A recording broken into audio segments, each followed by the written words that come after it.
And we are live.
So what is going on with everybody this evening? How was everybody's week?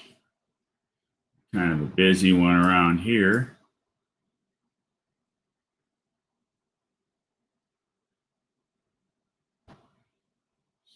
It's funky going on with the browser here.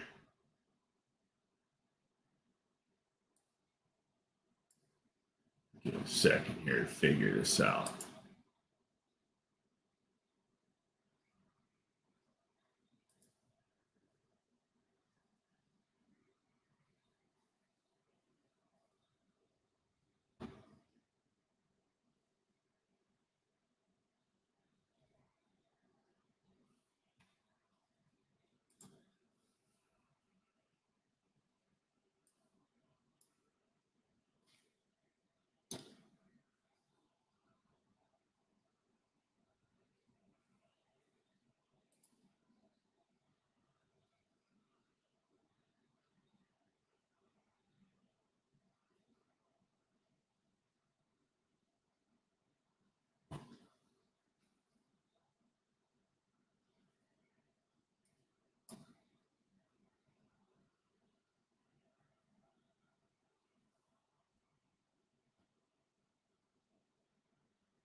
Hey, John. What's going on? Having a little bit of technical issue here. I think we got it sorted out. Weather's been absolute junk around here all day, so really not surprised. Think everything's working like it's supposed to now, though.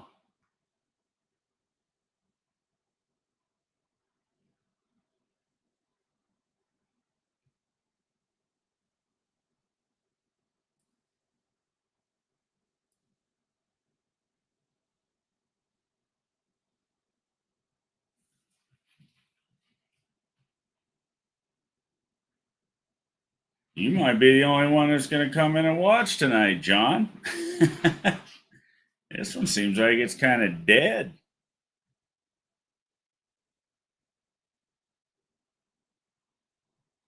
It's been kind of pretty darn stormy and rainy and thunderstorms going all day long today. Been working out in the shop on the transmission. Got it all tore down. Started cleaning parts and stuff, and got my torque converter ordered from John earlier this week, and be ordering some more parts here first part of next week. Get the transmission together. But it kind of sounds like we're 4 to 6 weeks out on a torque converter, so that's going to be a little stressful. Got a bunch of other stuff to do while we're waiting, though. What's up, Leighton? How's it going?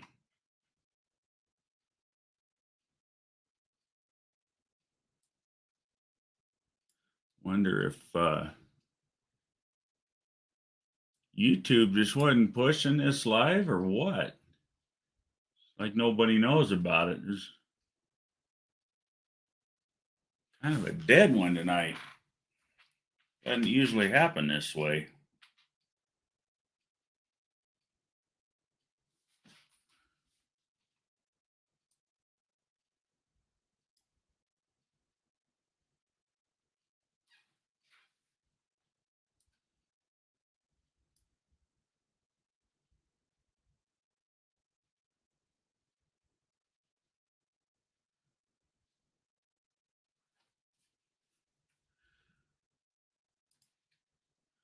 Leighton says, good, eating a sandwich, getting ready for bed, gotta work tomorrow. Yeah. Yeah, I got some stuff I gotta get done tomorrow too. I didn't get much done today because of the rain, bad weather. Hey, NSB's in the house. Welcome, welcome. Dean Stevenson, only 2 sparks here. Yeah, it's kind of slow moving tonight. Starting to filter in though.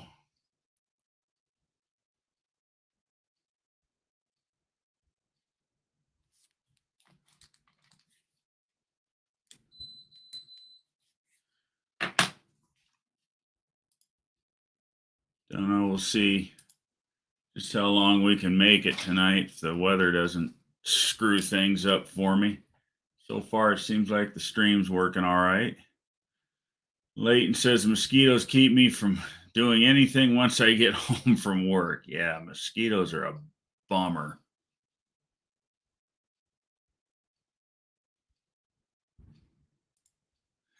Dean says we had some defective champions and you'll have return business. Yeah, no, thank you on the champions. They just can't seem to make a spark plug worth a shit, in my opinion.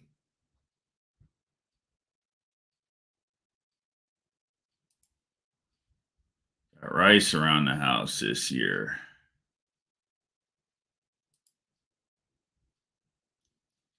Dean Stevens says they smell the iron, Leighton. Yeah, mosquitoes are a pain in the ass. I hate them things. Especially this time of year when it gets muggy and wet. They just seem to swarm like hell.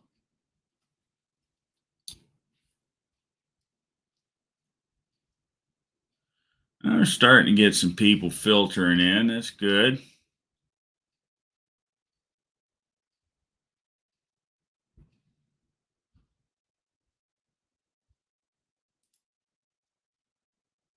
I ain't disagreeing. No, yeah, I hate them. Actually, I haven't, for a change, haven't really had much in the way of mosquitoes around here yet this year, but I'm probably speaking too soon because it rained all friggin' day today. So I'm sure they'll be out with a vengeance by tomorrow. Mosquitoes need to all jump in a melting pot. Yeah, I'll second that. You know, I have noticed the stupid things. They seem to like the cleaning solution I'm using in my new parts washer. Noticed a few dead bugs floating in that here lately.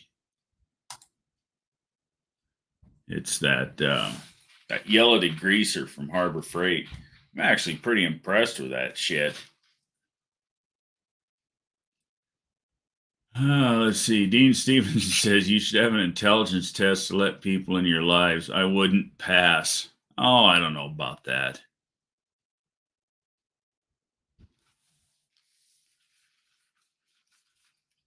I pretty much let anybody in as long as they ain't an asshole.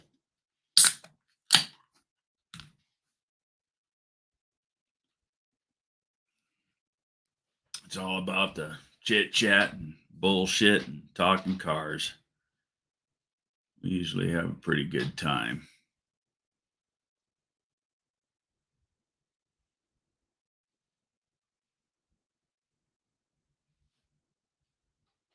Where in the heck is everybody tonight?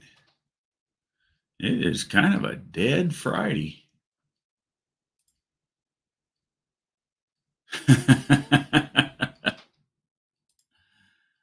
Well, guys, I'm off here. Got to get up early. Later, Leighton. Thanks for stopping in. I don't blame you for leaving. This one's kind of a dud.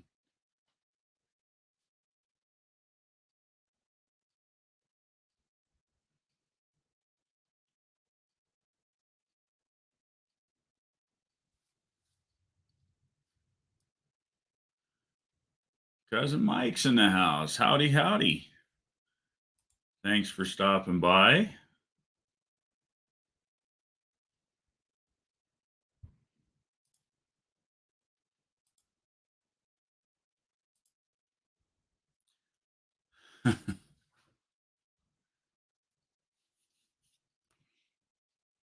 Seen that short Bear Rose put out earlier about that bright red 460 with the tunnel ram on it. Boy, that sucker sure looks good.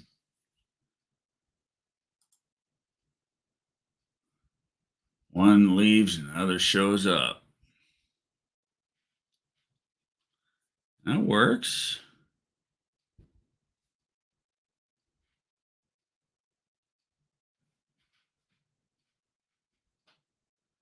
I think everybody's crunching trying to get shit done for No Name. We're running out of time.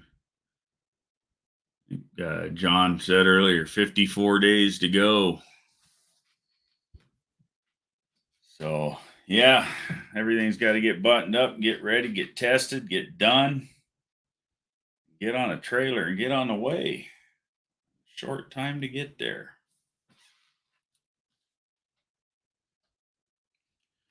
I think I'm going to be running right up to the end.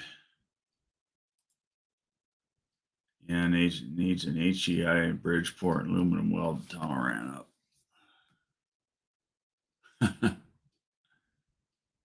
Tunnel rams are cool. That is for sure. I wouldn't be above putting one on mine. But it seems like it's going to run pretty good the way it is, so I'm not gonna sweat that. I had those real expensive Moroso reusable steel core valve cover gaskets on that engine, my 451, and I had them off when I changed the lifters out in it. And them damn things, ever since I put it back together, it's been pissing oil out the valve covers. I'm thinking, what in the hell is going on with this thing? Why does it keep leaking oil? Checked everything, torqued everything. Still leaks. Take them off, wipe them down, make sure there ain't crap under them. Put them back together, still leaks. Well, I got to looking at them damn things, that rubber that surrounds the steel core on them split. So this afternoon, I pulled the valve covers off of it and I just put some old cheap old Felpro cork gaskets on the damn thing. Had them laying around the shop. So far, it seems to be sealed up. It kind of pissed me off because that engine never leaked a drop. I wouldn't be buying them stupid things again. Used to think they were a pretty good product, but I don't know now. Supposed to be reusable, but I only ever had them off once. Landon says I need to get money together over all my birds. She's lacking about 100 pounds of compression. Oh shit, that sucks. Yeah, money has definitely been tight this year. It's been a real real hurdle for me with mine too.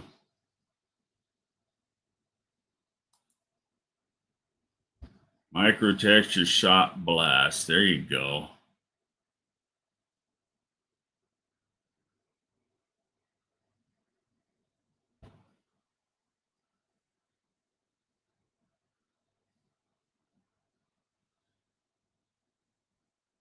Yeah, I'd sure like to see that bird when it's done, Landon. I love them things. It's just a cool car. Average is about 70 psi per cylinder, rated 160 to 200. They're all that low? Are you sure that sucker didn't jump time? More than being worn out. If it's that low, it almost sounds like your cam timing is off, whether it jump time or it's a tooth off or just a worn out timing chain. I've seen it before. You might not be in as bad a shape as you think. Tell you what, that's where I'd be looking first.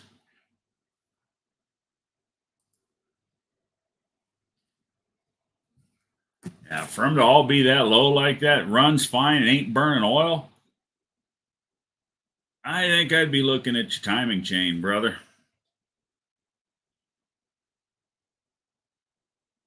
What engine's in that bird, Landon? Is that an FE? Or the rings hasn't sealed due to sitting so long? That's a possibility too.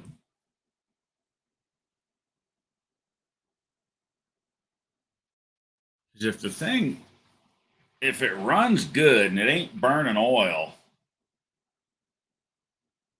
worn out just doesn't seem like it's the answer. Time they get so worn out that you lose that much compression due to piston rings, they usually make a pretty good mosquito screen. Colleen Tebow, I'm here. Just listen while I hang tools on the pegboard. There you go. I do that all the time. I get the lives going and watching and listening while I'm working out in the shop. And I got to pull it to change the exhaust manifold gasket. It's a 390. Yeah, it's sat over 25 years. Well, if you're gonna pull it out, pull the front cover off of it.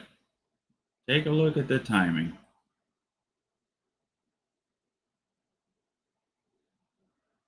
That's awful low. If it ain't using oil, that's awful darn low. This sounds like something else is causing it. Oh, now we're gonna start livening up. We got LP Lars in the house. Welcome, brother. Kind of trouble you've been stirring up this week?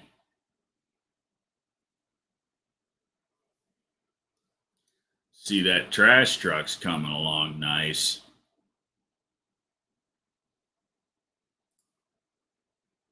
Gonna tear into it and figure it out. Well, if nothing else, you get some good content out of it. Are you able to avoid the Mustang and Mitsubishi steering box?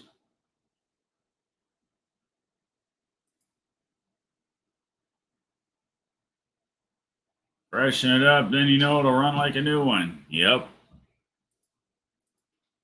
Hey, Mohawk. Turbo Tom, welcome.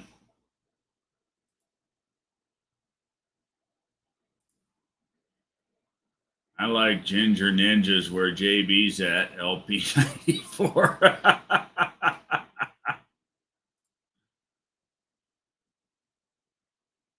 Listening while I eat my frosted mini wheats. There you go. Breakfast for dinner. My wife does that all the time. She likes to eat cereal for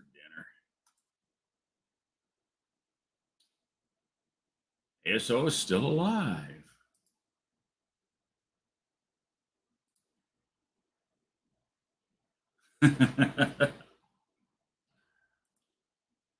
That's why I'm here on your live, Tony. You just like the bullshit.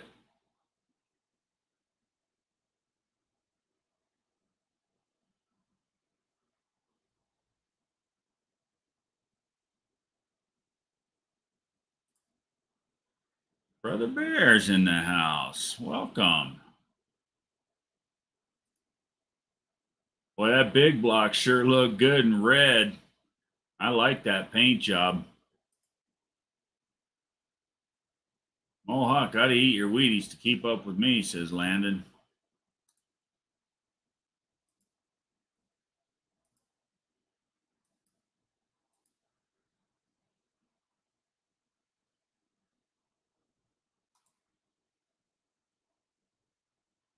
Sounds like truth to me, however hard it is to handle.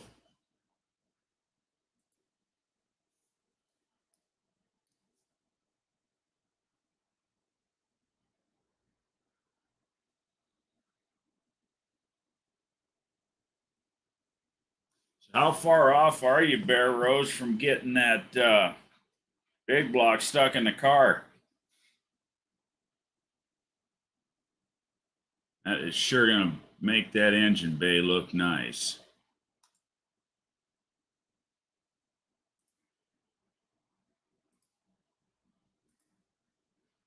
Finally get to do a black and red hot rod, lol.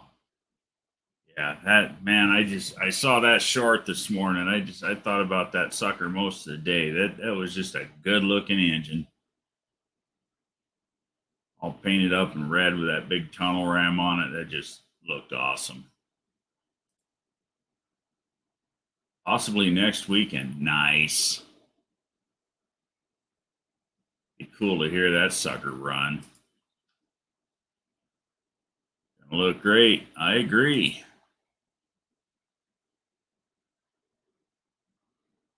Hey Barrows, what color did you go with on the water neck?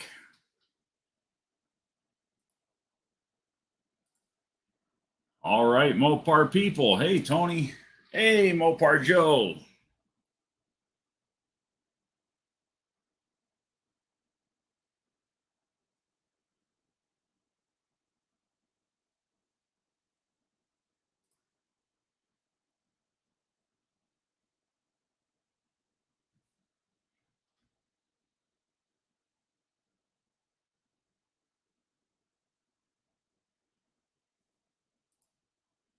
Turbo Tom says almost 5 hour live last night is more than Jason would have done.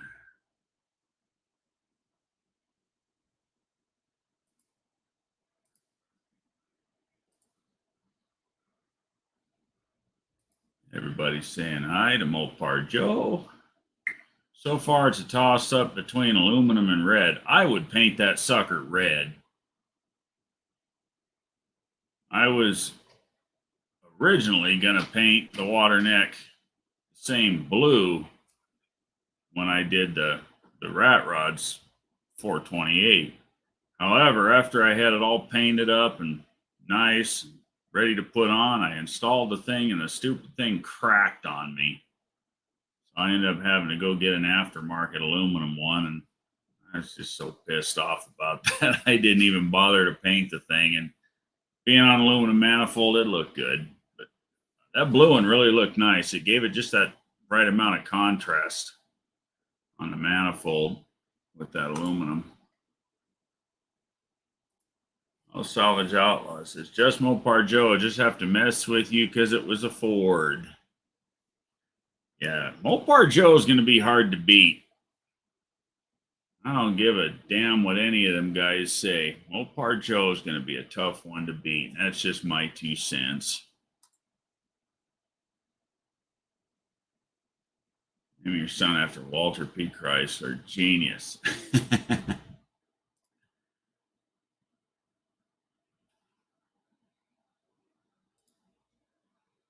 Backwoods Performance. Welcome, welcome.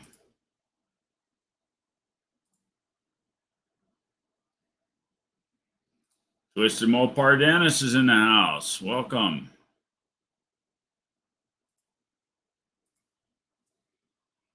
How you doing tonight, Dennis?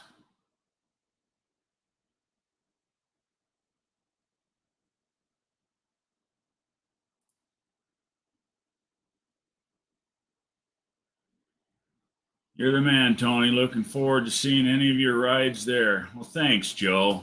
I'm looking forward to seeing something make it there too. But boy, it's going to be a time crunch.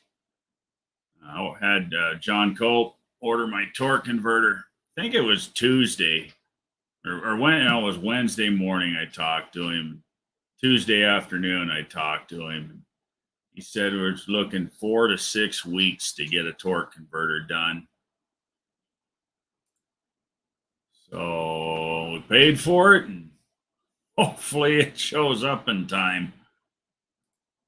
Meantime, I'm going to get the trans put back together. Really didn't need much. I built that transmission back in 07. Now more of a street trans, but the only reason I really tore it apart is because you got to put a drag sprag in it. Well, you got to tear it all the way apart to do so. And I was really impressed with what it looked like inside. Everything was still in real good shape, but I'm going to put the drag sprag in it. Unfortunately, I just can't afford the billet drum, but go with the drag sprag and a trans brake and freshen everything up. And hopefully with the new converter and all, it's going to run real good. And it says relaxing, getting ready to fix my truck tomorrow. What's a torque converter? Team 4-speed. Yeah, I was going to put a 4-speed in it, but it was just going to be too much money and not enough time to get it done this year. I actually have the 4-speed, but don't have all the other stuff to go with it.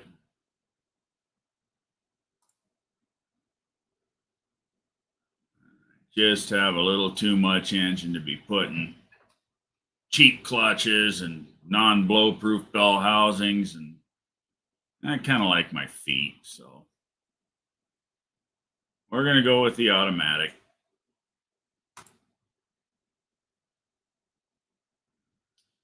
Twisted Mopar Garage has had a shop put new struts, CV axle on it 3 weeks ago. Now it went bad. Took out the output shaft on the trans axle. Oh, that sucks. That sucks. 4 speeds or bust. Yeah, I do like the 4 speeds. Always wanted a manual in that truck, but it's all right. It's kind of going to be a manual. Just ain't going to have a clutch. It is going to have a reverse manual valve body, trans brake in it. Torque converter is the last pedal on the left. Right. Hey, Peckerwood. Way Dean's been driving the B. We've had our eye out for an extra one, just in case we pull a Jed. Yeah, things like that happen. I think he had a fracture in his output shaft to start with, though. That sucker just dead hooked. I was less than 10 feet away from it when it happened.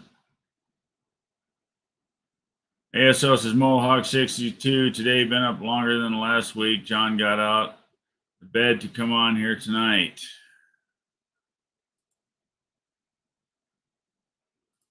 Hey, Damien, welcome. 23 splines are cheaper to break and replace. That's a fact. They're easier to break too. However, I've seen a 23 spline take a hell of a beating and stay together. It's all in the way you drive it.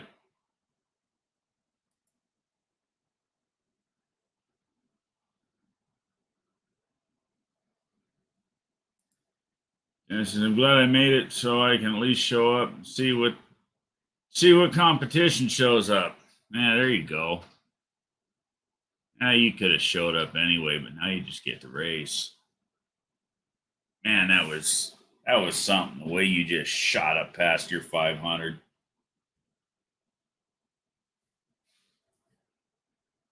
That was definitely a good accomplishment.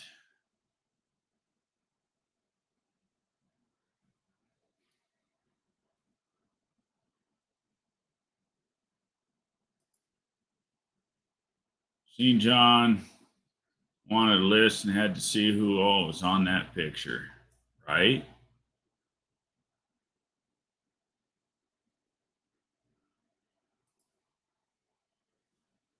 Peckerwood Customs doing good. Just ready for the weekend. Hope everything is going well across the pond. ASO, help! Next year, I'm just going to be bringing a stock 400. Still got to find the right car to put it in.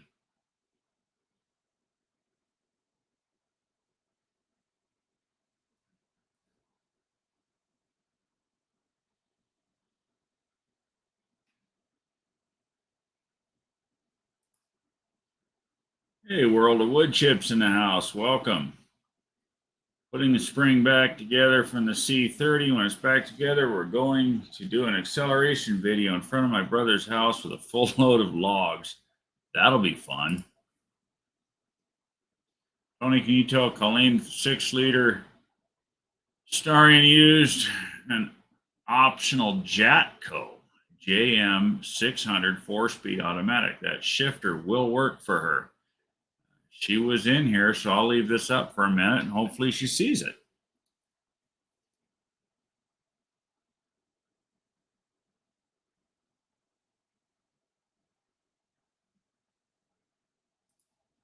World of Wood Chip says, I want to see if it will torque the driver front tire off the ground. Always love to see daylight under the front tires.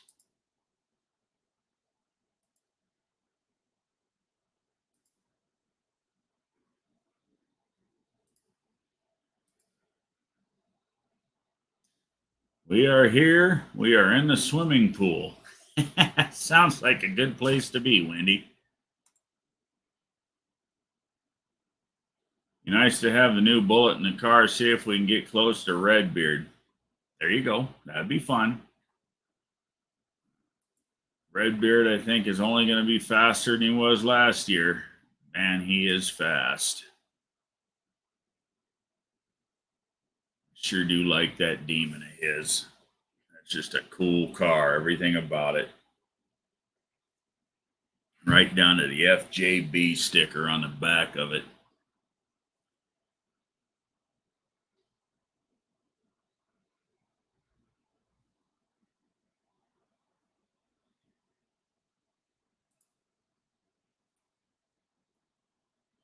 Landon says, give Don a burrito and you got a jacuzzi.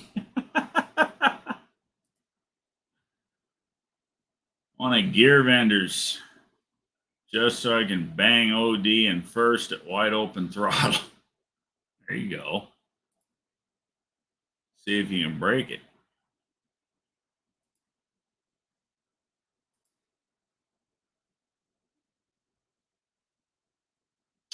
That wasn't me, Dean. We are going 318 AX15 5-speed.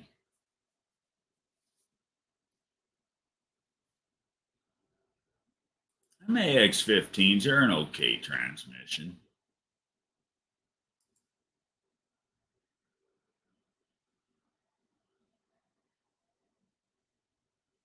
'How are my fellow automotive degenerates of the world?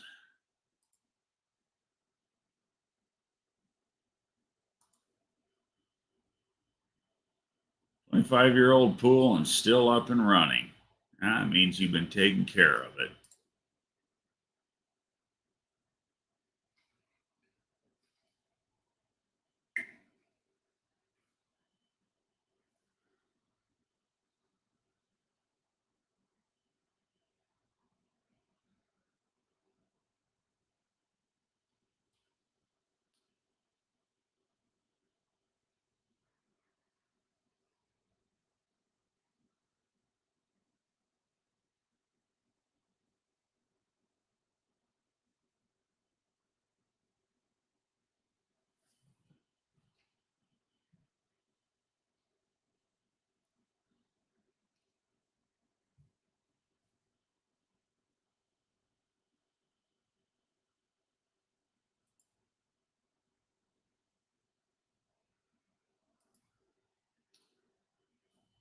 Dean, we haven't gotten that far yet. Dean says World of Wood Chip. I did wood chopping for years. I have some idea of how degenerate I could be. Yeah, Landon's right. Who needs steering? You just got to go straight down the track.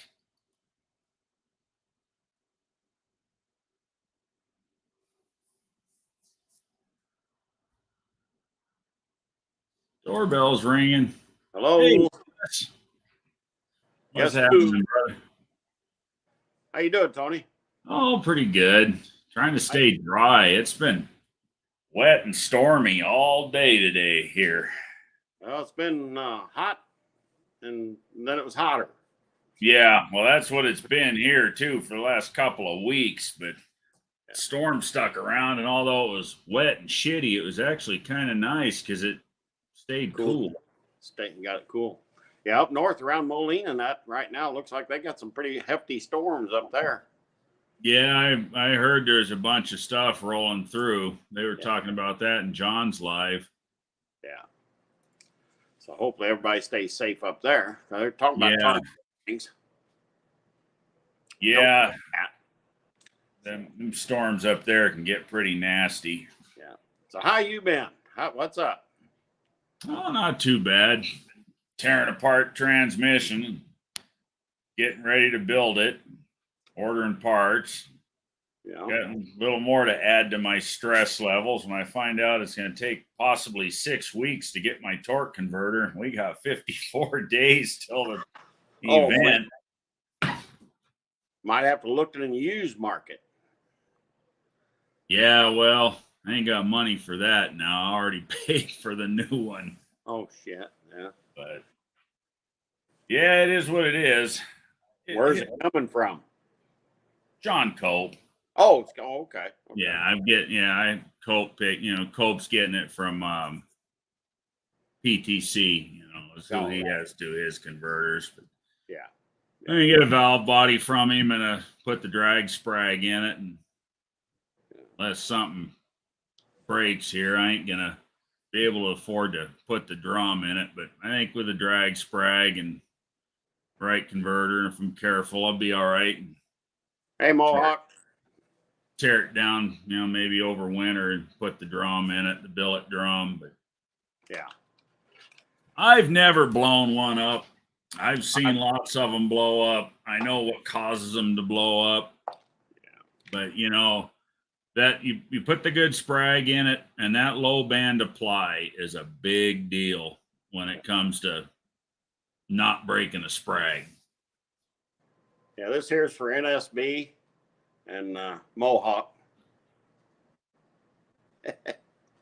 Still ain't got her mounted in the car. I ain't got her mounted on there yet. Ain't that sad? Well, I've been painting a lot of tractor stuff here last week, 2 weeks, so it's been tough to really get out there and work on the car. Too hot, and I don't have a nice air-conditioned shop. Yeah, well, I ain't got air conditioning in the shop either. I've been working on it at nights, what I've been doing. Yeah. But it screws up my schedule. I'll go up there, I'll go out there at, 7, 8, 9 o'clock at night, and I'll work on the thing till 3, 4 in the morning. And then I sleep all freaking day the next day. I can't get other shit done. Yeah, I understand. That's easy to do. It is, when it's not miserable. Has anybody else seen that video of Remy Simard in British Columbia and his Western Star loaded over 100,000 with logs smashing gears from a standstill? I have not seen that video, but I've done it at about 190,000 with heavy equipment on.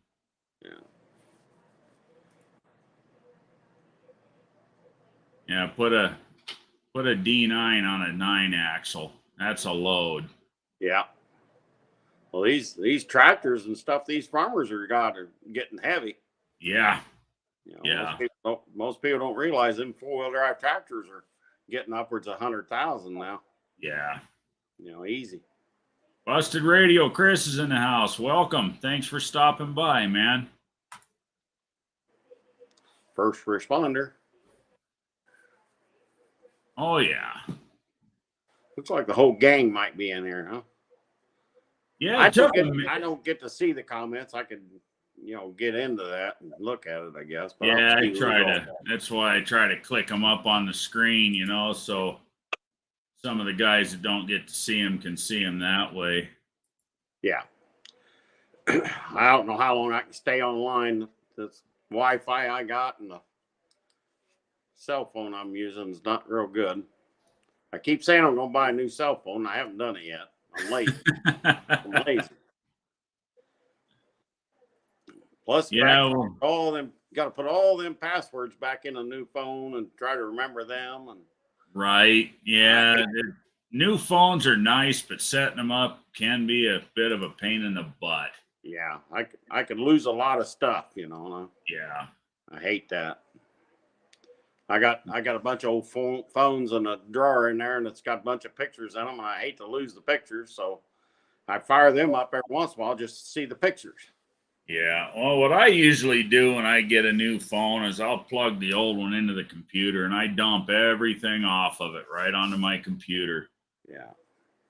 Well, my old track phone, it won't get service because it's the old 2G stuff. Oh, So yeah. it won't even hit Wi-Fi, and so I can download the pictures off of that phone. So I guess they're just going to be lost, I guess. You can't plug it. It ain't got a USB on it. You can't plug it right It into the don't have a computer. USB. It's got a port on it, but it don't have a USB port. So it's Oh, a real old phone. I mean, it goes back a long time. Yeah. Old flip. So I mean, I've asked several guys how to get it off of there, and they said, well, if you can't get service, you're not going to get it off that old track phone. So Yeah, if you can't hardwire it, you're kind of hosed. That sucks. Yeah, I can fire it up and look at them. Well, there you go. That's about all I can do with it. So keep it around for a time capsule. Yeah. Believe it or not, it is still dial 911.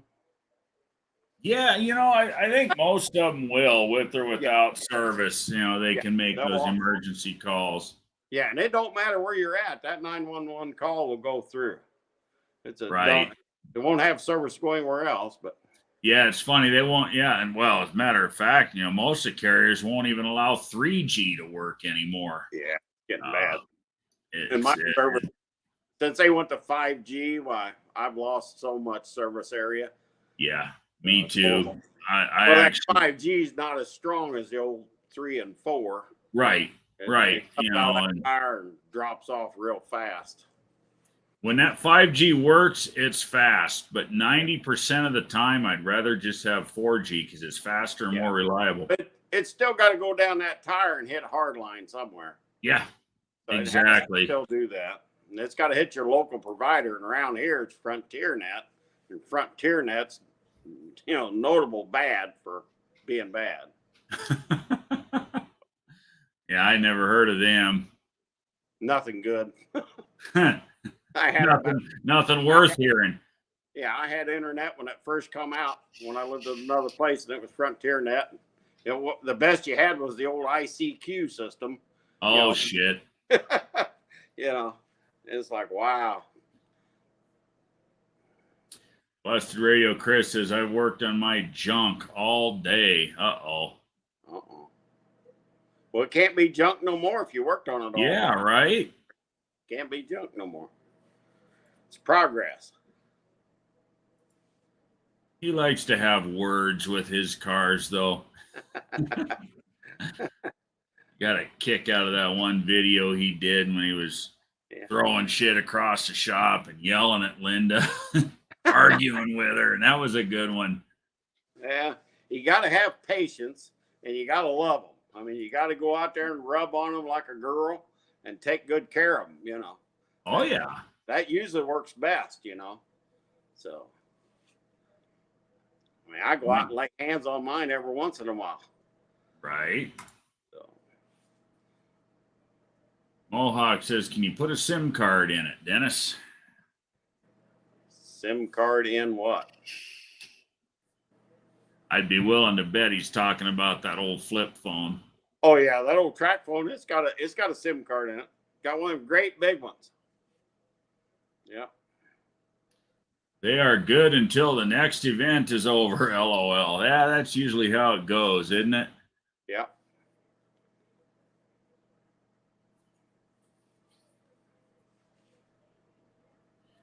Yeah, so while I'm waiting for a torque converter, I'll finish building out the trans. I still got to get the rear end in it. Probably go ahead and stick the engine in it and Yeah. put the front end back on it. And just right there at the end, I'll have to crawl up under there and stuff the trans in it. Yeah. I was hoping to see my machinist get the motor done so I can assemble it this week. I wasn't going to assemble it this weekend, but I was hoping to pick all the engine stuff up this weekend. Right. That hasn't happened yet. So, Always something, man. and then now tomorrow, I'll be most of the day tomorrow tearing my truck down and fixing that. So what happened with that? You had them put a new CV axle in it and it went to hell and tore a bunch of other shit up? well, they put new struts on it and new CV axle, brand new axle from Napa. And Right. want to go with the rebuilt, so it was brand new axle went in there. And I was driving, I went down and picked up that carburetor, new carburetor I was buying, and I was coming back on 70 and it developed a vibration at about 68 to 70 miles an hour. Oh, son of a gun. Oh yeah, it gets set. I thought, well, I'll go to 73 or 4, see if it goes away. Well, it about shook me out of the cab of the truck. So I slowed her down, took it out of that, and called the people who put the tires on, thinking it was a tire problem because I just had new tires put on too. And I get over there and they do a balance on it and stuff. And they said, look, tires are fine. But he said, you need to come back here and look at your truck. You got a problem, big problem. And they had her up on the stand. And I looked at it and I could almost take the CV axle and take it off of the truck while it was on the truck. Really? Yeah. It had wore that stub shaft out so bad that it was just sitting there just a wobbling. Hell. Couldn't believe it. Didn't tear up your hub, did it? No, because it was on the inside, so it just took that stub shaft out of the transit. The joint, the actual CV joint part of it. Oh yeah, it's all tore up too. Yeah, it's just hanging there. The only thing that really holds it together is the new rubber boot. Right. That's Don't you just hold it together? Yeah, don't you just love it when you spend good money for brand new parts and that's what you get? Yeah. You remember that rent video I did? Thing, I bought the parts and then the shop put them on and the shop says, well, it's a bad CV axle. You need to go after Napa for the repairs. And Napa says, well, we'll replace the axle, but it won't replace any of the damage it caused. No, they never do. Yeah. And the shop up there that put the CV axle in say, hey, we'll put the axle in there for you, but we can't fix the transaxle because we don't have anybody here that knows how to tear a transaxle apart. Oh. They're a brake tire, Right. Shop. That's what they work on. I get that, So call a dealer. Dealer's 2 months out trying to even get repair. Oh shit. So I can't do that. So you're gonna have to do it yourself. They won't take anybody else's parts. They're only going to use their parts. Yep. So it's they want twice as much for them. Yeah. So where I paint tractors at and stuff like that, it's all air conditioned shop. He's got every kind of tool known to mankind. Why? That's where I'm going to fix it tomorrow.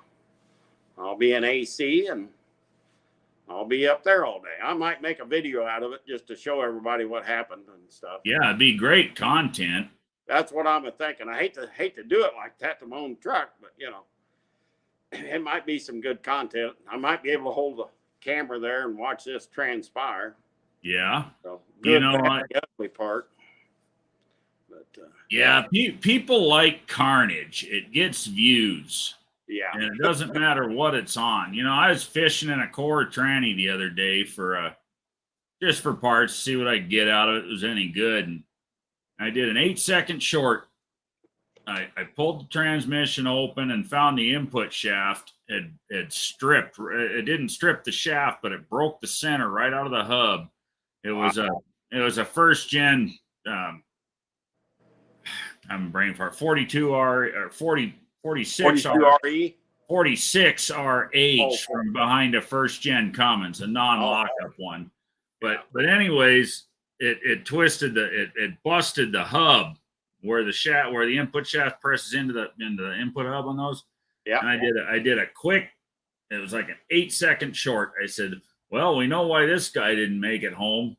But I titled it Too Much Engine, Not Enough Trans. And I Yeah. did that on purpose. Using, trans Yeah. to see what kind of and somebody actually bet. I got a comment on that video. What do you mean? There's already way too much trans in this world today. Yeah. Yeah. But that damn video, it picked up like 1,600 views in about the first 45 minutes. Yeah. Yeah. People love carnage. They don't like to see. Yeah. I'm pretty bland on my videos. If you see any of my videos, I'm pretty bland. I don't, Right. I'm pretty dry about stuff. I ain't like Bondo Billy and stuff like that where I got comical relief going. Right. I'm just pretty much showing you, hey, this is what I've done. This is what it Yep. looks like. Kind of before and after. I don't normally get to videotape anything all the way through the process. Right. But sometimes people like to see the stuff that goes from ugly to nice sometimes, but that hasn't caught on in the tractor world. And I said I wasn't going to make any more tractor videos, and then here I do a couple more tractor stuff. Why not? People watch it. Why not? Yeah. I throw it out there, and it's like, okay, here it is. Yeah, every once in a while, I'll throw one up the dogs or something that ain't car related, and they get views. It don't matter. Yeah, well, it's like I've done the hummingbirds, and the people love the hummingbirds. Yep. It's Yeah. like, okay, we'll do hummingbirds. Busted Radial says most parts are garbage anymore, regardless of where you buy them. Ain't that the truth? Yeah. Well, I just had a guy call me, and he says, what do you use for radiator for the thermostats? He said, what kind of brand do you use? And I said, well, I've always used the Motor Rad. I said, I've never had any problem. Yeah. He goes, I've got all kinds of trouble with them. He said, I can't get one that will open up where it's supposed to. So I've had trouble with them.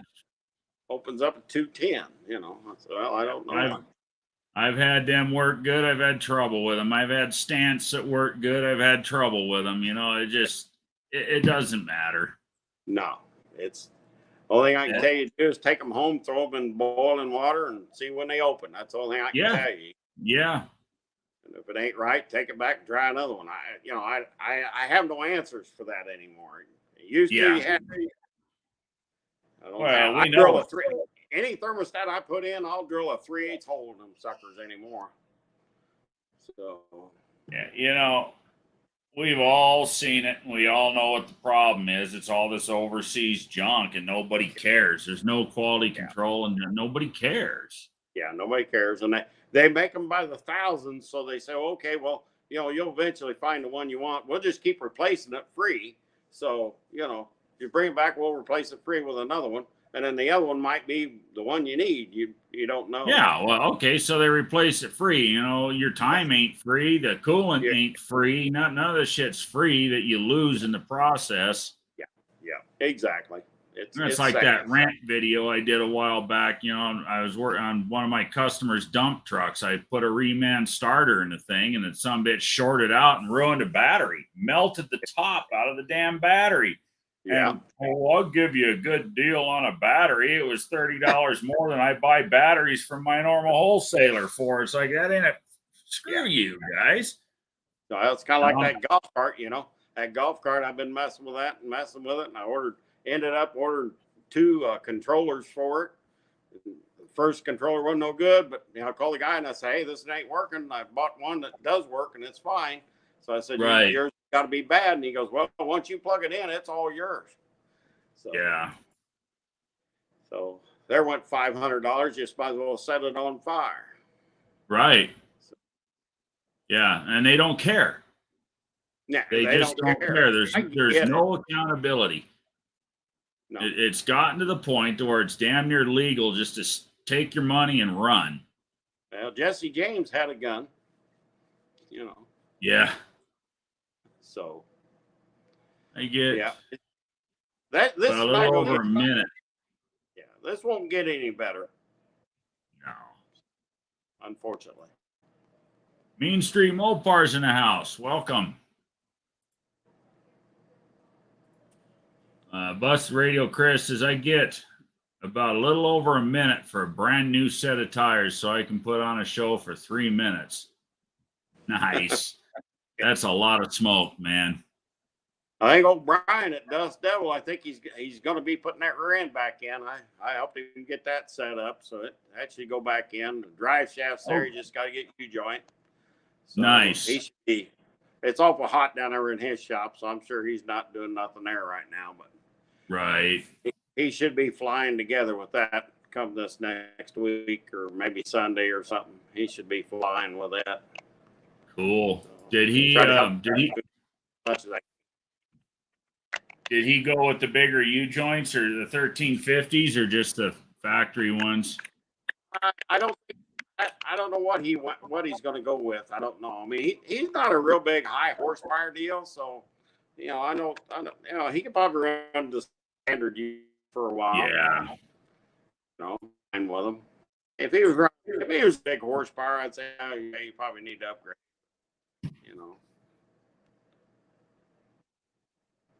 Yeah, when I put my rear end back together, I put a 1350 yoke on it. I got a 1350 input yoke or output yoke for the trans. I just got to have the drive shaft switched over now. Yeah. If he was a bunch of, if he had weight, if he had weight in the car, if the car was, pretty heavy car, I'd say, yeah, a little bit of horsepower. Yeah, I'd go 1350s. But yeah, I run standard joints plumbing to the 10s and never had one break. So right. Once again, that's a product that I'm lucky, but I and 75 Roadrunner is a 4,000-pound machine, and I ran that car for 13 years. Drove it every day to work, and then raced it Wednesday and Saturdays. And I run that poor car to the ground. Right. I've never had a bad U-joint fail. It just hasn't happened for me. So if I was leaving on a trans brake or something like that, I'd upgrade. Yeah. Right. Well, seeing that's it. I'm putting a brake in mine, and it's it'll be knocking on 700's door, and that truck is going to weigh all of 4,000 pounds. Yeah, you want to put the good stuff there. So yeah, but I'm just trying to get Brian together so he can drive the car. It'll be fine. I mean, he'll be okay with it. So, oh yeah. But we got the that car probably got the angle of the dangle all set. So. Oh, nice. So you got his angle set up, his pinion angle and stuff for him. Oh yeah. Yeah. Good. Yeah. I know he was he'll be a little concerned about that last couple of times we talked about it. Well, it was up in the air. I think it was positive 10 degrees up. So it was set up for a hijacking pickup truck or something. Oh wow! Yeah.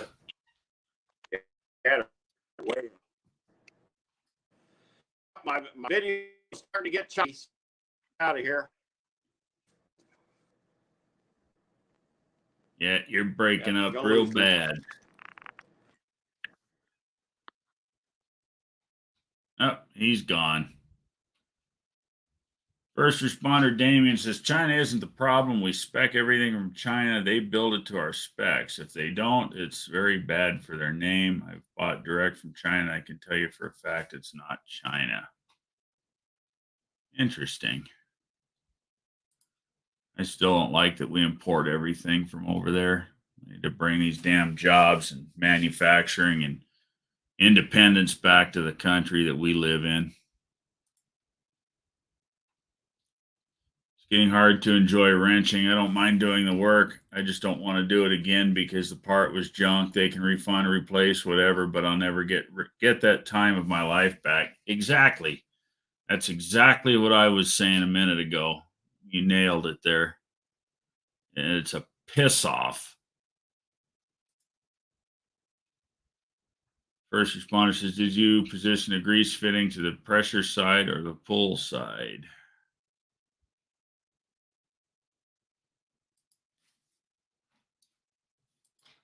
Dougster. Hey, Dougster. +1 wood chip. Yes, sir. Barrow says the first responder. Sad to say, but I've had issues with made in the USA as well. Fact is, our skilled labor force isn't what it was 10 to 20 years ago. That is a fact. And I've had the same thing happen. I still try to buy American, but I've seen it over and over again. And it's not just the skilled labor force isn't what it was. It's the people doing the work these days. They just don't care. Nobody takes any frickin' pride in their work anymore. Disgusts me. Road Wood Chip says, same here, Doug. I hate it, but the forecast for next week looks beautiful. 79 days, 60-degree nights. Yeah, that is perfect weather. I want that. Mohawk says, I have to get going. Thanks for the live, Tony. Have a good night, everyone. Good night, Mohawk. Take it easy, man.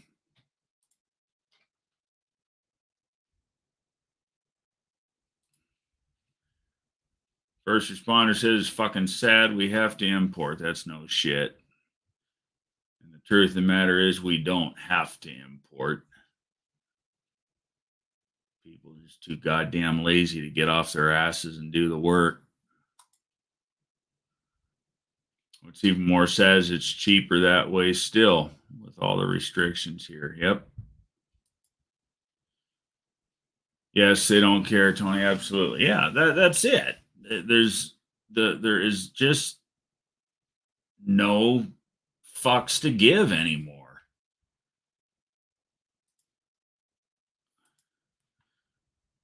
Welcome back, Dennis.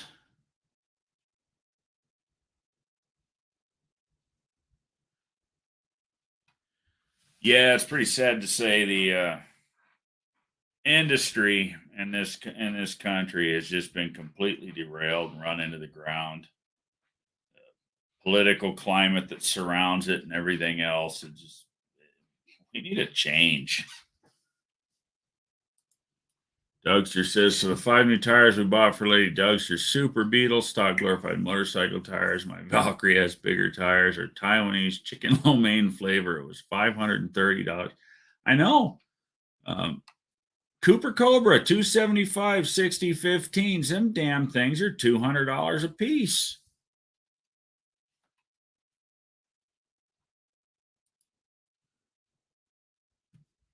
ASO says, Twisted needs a new phone. Hey, Clint, welcome. How you been doing, buddy? You been making progress on your build?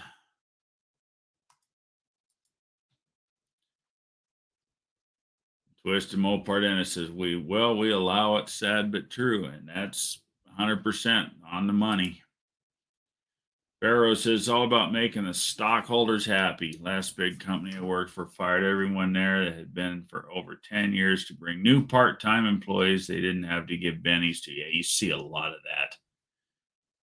You see a lot of that. And it's chicken shit tactics.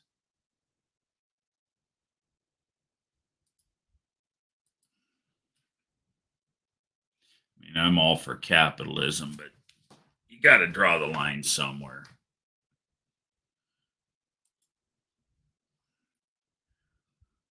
First responder says, they say SA times build weak people, easy times build weak people, and hard times build strong people. We've had it easy way too long. We need to change before it's too late.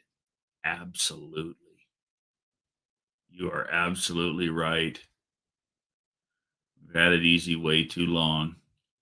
And the damn government just keeps trying to make it easy, easy, easy. And you know, this new generation, and if the shit hit the fan, they'd all be effed. None of it lasts 10 minutes.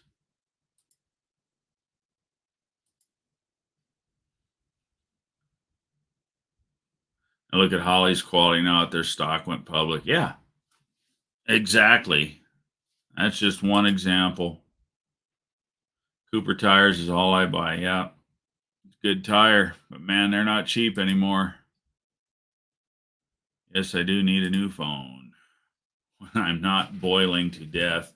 It's been a hot son of a bitch. I'll tell you that. World of Wood Chips says, I believe that people making this stuff really don't know any better.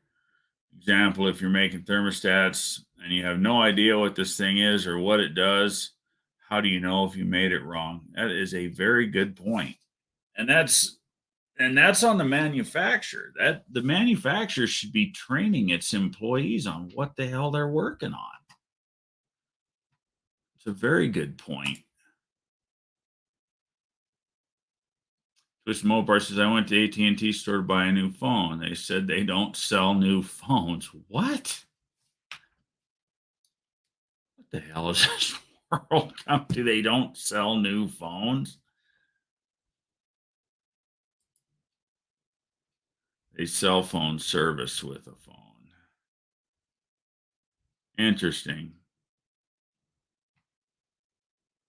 In the last couple of years, I've probably bought 4 phones from AT&T. That's who I use. Sounds like you got a crappy store. You're right. First, in Dana Axel speak, they were BOM numbers and Ford's military-based TRW rack supply system performance requirements. Problem is, the people doing the ordering get short inventory. Yeah. There isn't the quantity to build mass. World of Wood Chips says the Soviets tried to control every facet of the economy. Now, look how that worked out for them. Exactly. Exactly. But we still got people in this country, lots of them, that think socialism's the way to go. Don't worry, I ain't one of them. Dougster says there's a glimmer of hope. My best friend's son just graduated high school and was job shadowing for a large heavy equipment dealer field service company. Now he works full time. That's awesome, Doug. Company is sending him to their school within the company. I'm super proud of him. That is super cool. Let's see. First responders, Damien says they don't sell phones because that's people they have to pay. They'd rather have you call overseas and talk to someone in India. No offense. Yeah. No, you're right. And there's nothing wrong with talking to someone in India if you're in India. But if you're in the United States, I want to talk to somebody in the United States. If you're in China, I want to talk to somebody in China. I hate it when you call these, call centers or customer service or tech support, and you can barely understand them because they're in a different country and they don't natively speak your language. And it's nothing against them; they're doing what they can, but that's it's on the company that farms it out to them. Dennis Twister Mopar says, I already have a phone service with AT&T. I also have internet service with them as well. I have a prepaid account, had this number for 10 years. I'd lose the phone number in order to get new service. That's insane. That's insane. You should be able to just buy a damn phone and swap the SIM card over. Why do they got to make it so difficult on you? Go buy yourself a newer used phone off of a site like Swappa or something. And just when it shows up, just swap the SIM card over and it'll just work. I've done that before. Barrow says Twisted Mopar, every time I go in there, it's the same. But I went to Walmart and bought a cheaper one on the pay per month. It's only $35. It's unlimited, and I use the Wi-Fi at home. Yeah, I think he wants to keep his phone number though. Barrows, and doing that, he would have to give up his number. But I know some of those like straight talks and stuff that you can buy with the Walmarts, that they will allow you to port your number. Way cheaper than getting locked into a phone payment contract directly through any of them. And I'm on AT&T as well. First responder says, I understand they need to eat as well, but damn, we're shooting ourselves in the foot. Pretty soon, we won't be the ones in power. We're already not the ones in power.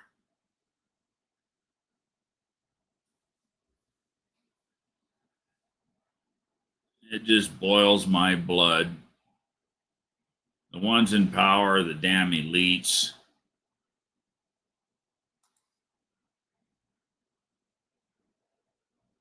Oh, I got a package today. It's heavy. Is it a torque converter?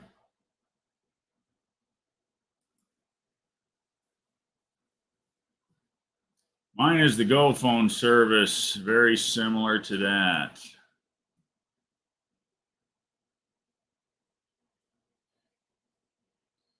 Well, I'll be looking for the video, Damien, about your new package.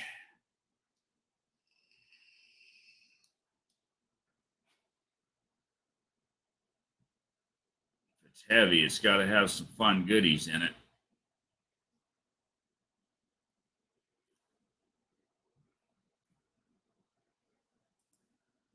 Clint says, "Got to roll. Good seeing you. Good seeing y'all. Roll on, Clint. Have a good evening, brother."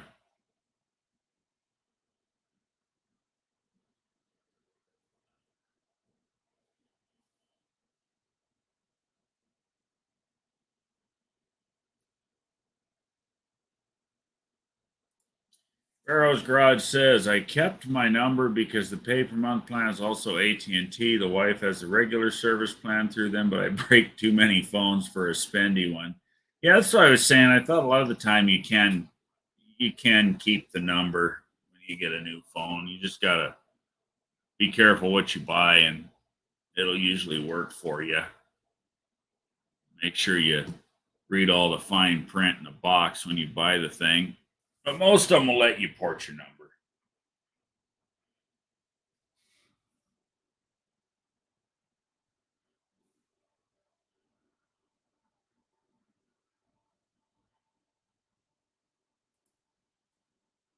World of Woodchip says, "Only once you accept that you are totally and utterly fucked, then you are free to float around the system." George Carlin. Nailed it. That's funny. We were just talking, me and some friends last night. We are talking about George Carlin. That guy was awesome.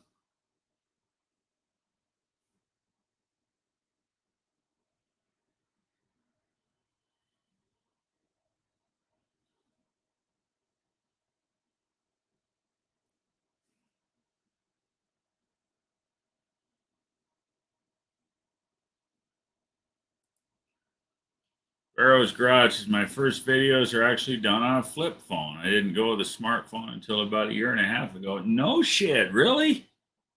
That's cool that you were actually able to do that.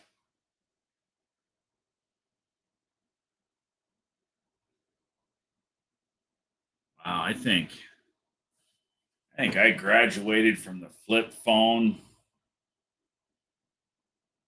back in like '07, '08. You rode that train for a long time. 7 bad words from George Carlin, the shit you can't say on TV. It's a snatch, Dougster.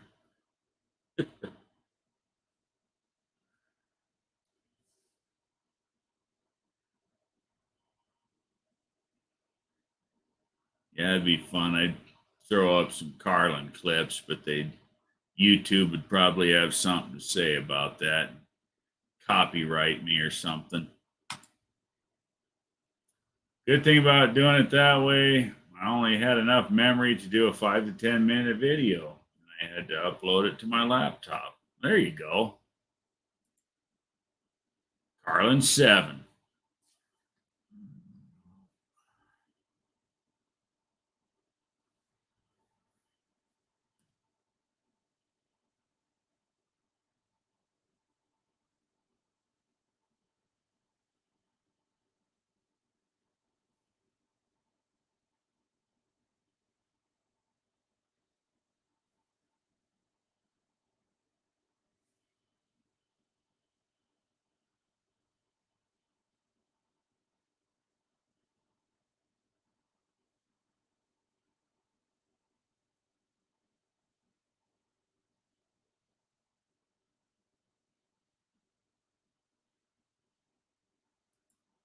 Place for my stuff. That was a good one. I still use a flip phone, takes okay video, right? My bottleneck is the computer. Need to blow a lot of files. Didn't help. Rabbit chewed the fiber optic cable. Oh, that sucks. Twisted Mopar Dennis, it's a lot of work for me to get a laptop, GoPro, upload everything, put out a video. Yeah, I put a lot of effort into making videos too. It is definitely time consuming. Wendy English says, had to get out of the pool. The storms are coming in. Yeah, it's not somewhere you want to be when he gets hit by lightning, that's for sure. Dean Stevens says, Ford 6. We had a former Idaho sheriff who used to quote Carlin all the time, and Sun Tzu. Nice. Twisted Mopar Dennis says, I'm a pretty simple person. Barrow says, me too, brother.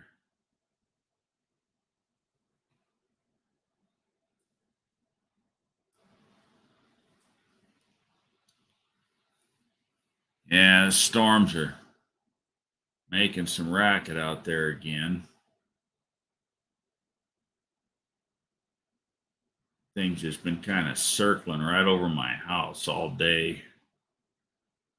Dumping rain. We had some hail, lots of thunder and lightning, wind. Hadn't had much rain this season, but I think all of a sudden it decided it was just going to show off.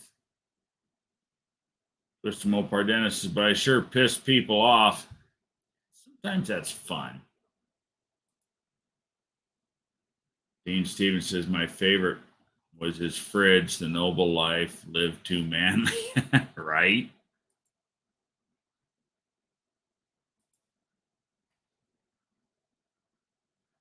Twisted Mopar Dennis says, my political stance is not the same as some. Everybody's entitled to think the way they think. First responder garage. Well, it's just a spindle for the tractor, nothing special like 410 gears. Dean Stevens says Super Mag was his nickname. Never knew who he really was. World of Woodchip says, I don't have a political stance. I try to exist outside all of that. Sometimes that's not a bad way to look at things.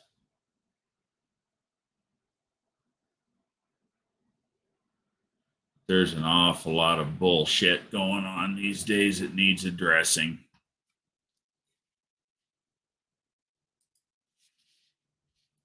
Twisted Mopar says, what spindle? I have 90. Dougster says I have 98% of shop truck frame wire wheeled and in primer. Will be complete tomorrow. Then rusto gloss black with a brush. That's good enough for a frame. Probably hold up real well for you too.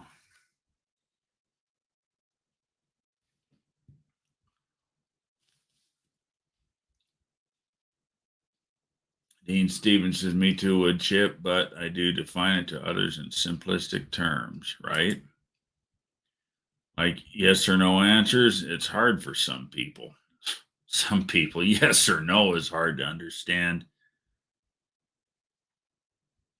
There's a lot of dumb sons of bitches floating around out there.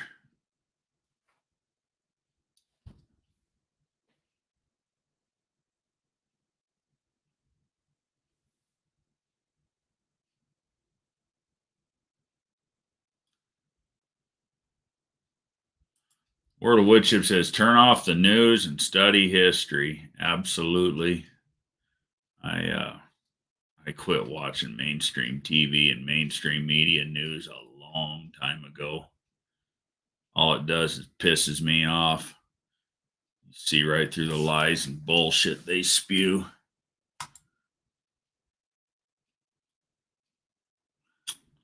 Barrow's Garage says, I used to work with Lewis at the gun counter, and he was a big Ford fan. Great guy, and was a sheriff.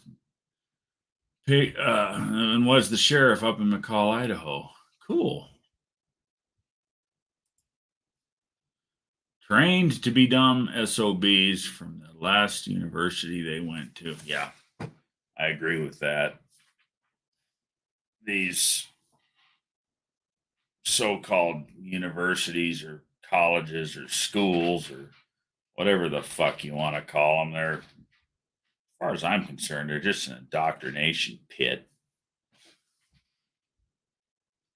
Go in there and spend tens or even hundreds of thousands of dollars for a damn degree that you probably don't even need. And you come out a fucking retard. Mr. Mopar Dennis says, I'm right up front, no beating around the bush. Yeah, that's me. I don't have a filter. A lot of people don't like that. And I say, fuck them. Oh, wait, there's that lack of a filter again. First Responder Garage says, for the tractor, I have to cut the spindle out because the bonehead before me never greased it. He kept driving until the bushing seized. And then the bushing crumbled into dust, hard packed the spindle. Oh, that sucks. Man, I've been there a few times. Then he wondered why he kept breaking tie rods. Fucking idiot. Yeah, no shit, right? A little bit of grease goes a long way, dumbass.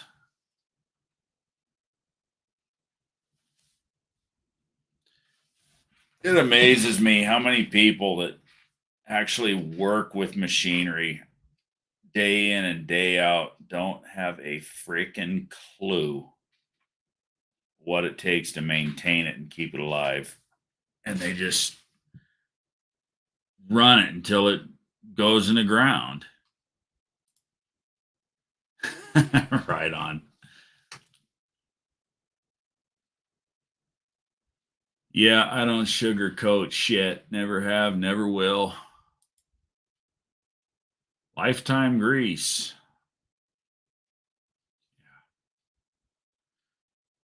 Yeah, all you got to do is grease the thing once in a while, and they'll usually go and go and go.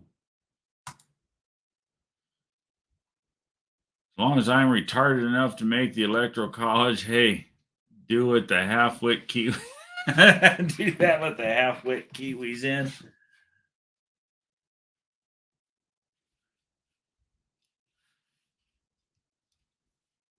Tell you what, I'd rather have the Kiwis than some of these assholes.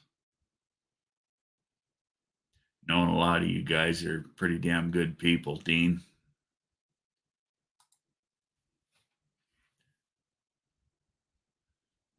First responder Damien says twisted, they're non-greasable. Dogster says I found out that the Chrysler 9 1/4 is as strong as the Dana 60, so I'm just gonna put a lunchbox locker in my 9 1/4 for 2/3 of the cost of the Dana alone. Then I would still modify to a semi floater. Yeah, you take that 9 1/4 and put 8 3/4 or Dana 60 axle ends on it. Yeah, that's a stout rear end. 8 lug to 5 lug. So you're kind of doing what I'm doing then, Dougster. You're getting rid of the 3/4 ton shit and going 5 lug with it. Sugar coated candy chocolate repeat business, Tony. Nice. Twisted Mopar says I worked in a semi-trailer repair company. You wouldn't believe the dry stuff I've seen. Does oil have life to it? Oh, better yet, pull the cap off and check oil. Yeah. They don't get it. Folks here, bar none. Cheers, everyone. Yes, sir. Couldn't agree more. Yeah. You nailed that one, Barrows. They spend 200 grand on a thing and won't fork out for $5 worth of grease. Something else, isn't it? And they don't even bother to try to learn. It's sometimes it's not that they won't fork out for the grease, they're just too dumb to do it to start with. First responder garage, it's amazing. I've seen black grease that is still on big walking cranes, yet have been left outside for 50 years. But put new grease on something and it weathers off within a year and rusts. Yeah, well, there you go again with the lack of quality and stuff today. That black grease was full of moly, and that's why it's stuck around.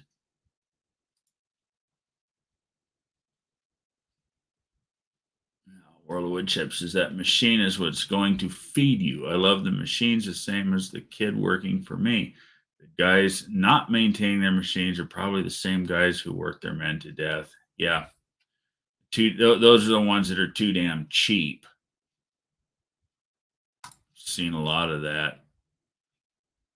Twisted Mopar Dennis said, I just made me a bacon tomato sandwich, tomato fresh from the garden. Ooh, that sounds good. My wife made tacos for dinner. That was good. Out in the garage, scrubbing down the transmission case, and she comes out, your dinner's ready. That was really cool of her. Doug says, if I went Dana, it's a ton axle, 8 lug, but I'm going the cheap route and sticking to my 9 1/4 and adding a lunchbox. Yeah, nothing wrong with that.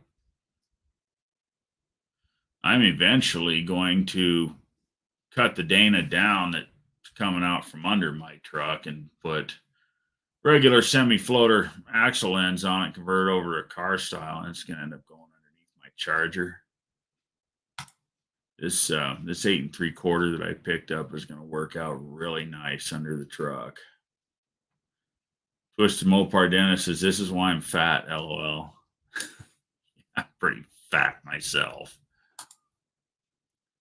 Doug says, came stock with the 9 1/4. Okay, so you're not switching anything. You're sticking with what you got. I got you.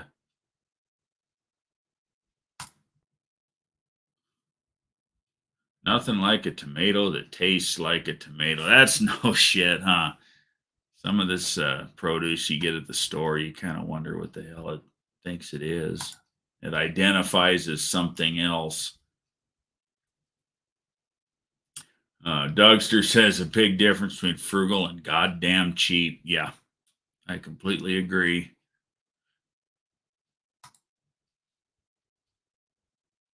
Dean says it's probably was Barrows, like the Ved guy. I like Ved, the guy. He was always social profiling in the forum members, and it was educational. Then in 07, he got sheriff. And then his diatribe had to stop. That kind of sucks. Yeah, because you got to put on a front for the people.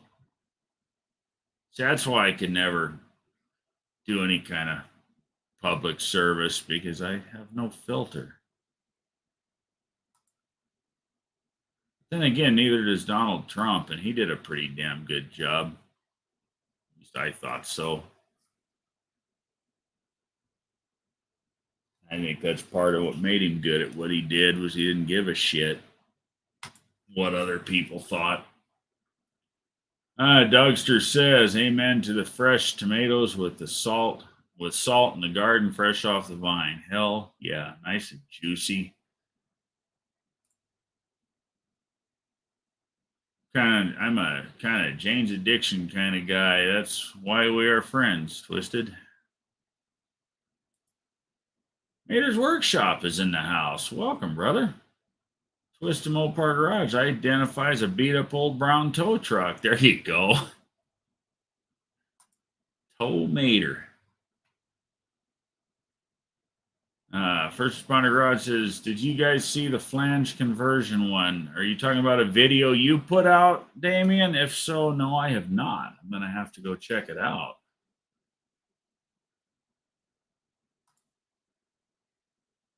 Barrow says, Dougster, my absolute favorite is when they say I'm on a fixed income looking for a better deal. Mine isn't fixed, so I get back in your 2022 King Ranch Dually Ford. Yeah, right? People suck. The automotive industry is probably the only industry where you can go into a repair shop and think you can bitch and complain and bicker and dicker your price down to whatever you feel like paying. And for some reason, a lot of shops will bow down and give into that kind of crap. You can't go to the Burger King and tell them you want a Whopper and fries and then tell them, well, hey, that's just too much. Peckerwood's in the house. How's it going, man? I'm going all right, man. How you doing? Just hanging out. That's it. Hanging out. Yeah, just thought I'd come in and say a few things. I haven't been on any lives for a long time. I thought I could stick my nose in. Looks like my camera's laggy.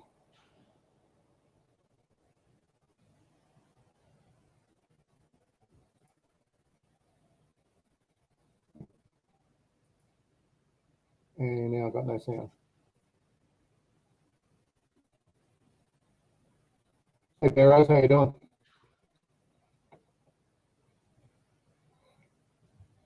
Video looks like it's doing good. The audio doesn't seem to be coming through so well. Oh, okay. Yeah, I only got a dodgy webcam on top of my computer, on top of the monitor, so there's no surprise the microphone's shit.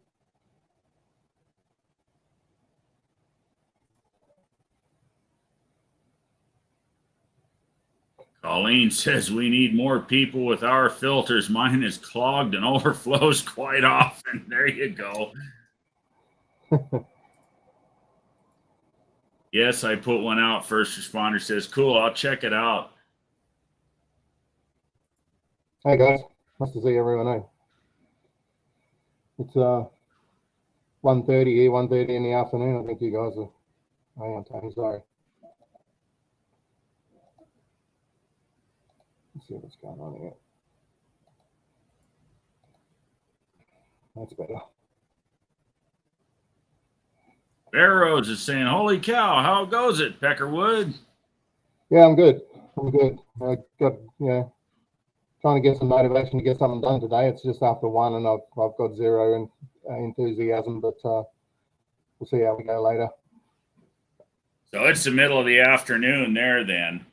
Yeah, Right it's just after lunch, so I've got some plans. We'll see how it goes.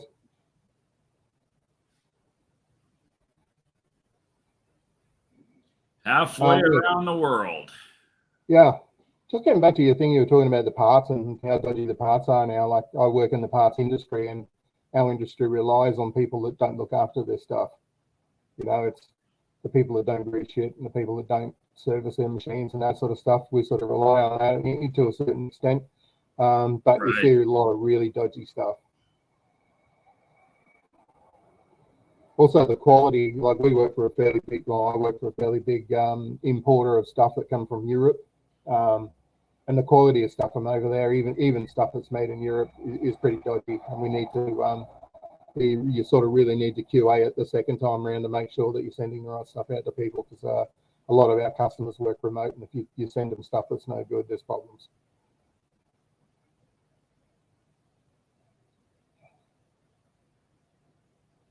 Here's a good point here too. People don't understand what it costs to do business. Your boots aren't free, your pants aren't free, your shirt isn't free. Breakfast you ate before you started working wasn't free. That's a good point. And he's right.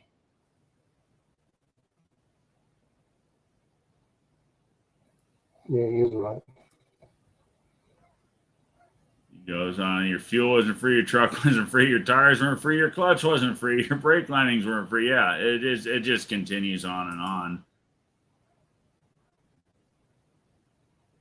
But yeah, to your point, it's not just here, it's everywhere. It's everywhere in the world that we struggle with parts quality.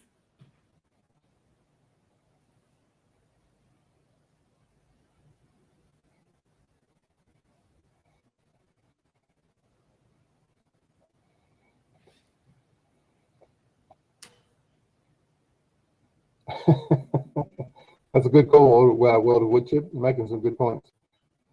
He is. He's making a lot of good points. Your helper wasn't free. Your wipers weren't free. Shall I go on? We could be here all night if you did. Or all day in your case, Peckerwood. Yeah, well, I got plenty of time up my sleeve. Probably more than you guys. So if it's 1:30 in the afternoon, that means it is Saturday, right? it is. Yeah, it's Saturday. Yeah, so it's 8:30 Friday night here. Yep. Yeah, I think most of you guys average about 15 hours behind me. So they all joke that I'm the star man.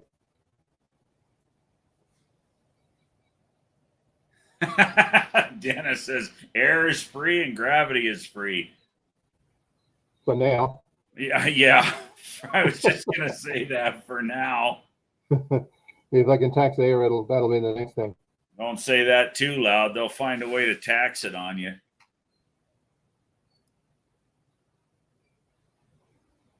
Yeah, I agree, Dean. That's exactly what the problem is.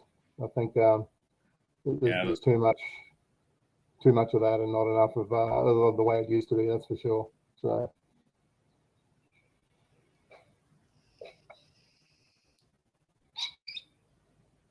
There's no permanent tooling for an FE water pump.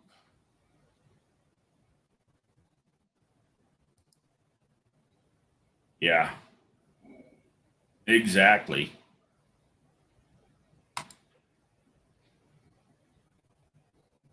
That's the way of the world, though. I think it's the way things are going. It's never. I don't think it's ever going to get any better. Like we're in for the long haul now, and it's just a matter of making do with what you can get. I think that's what it boils down to.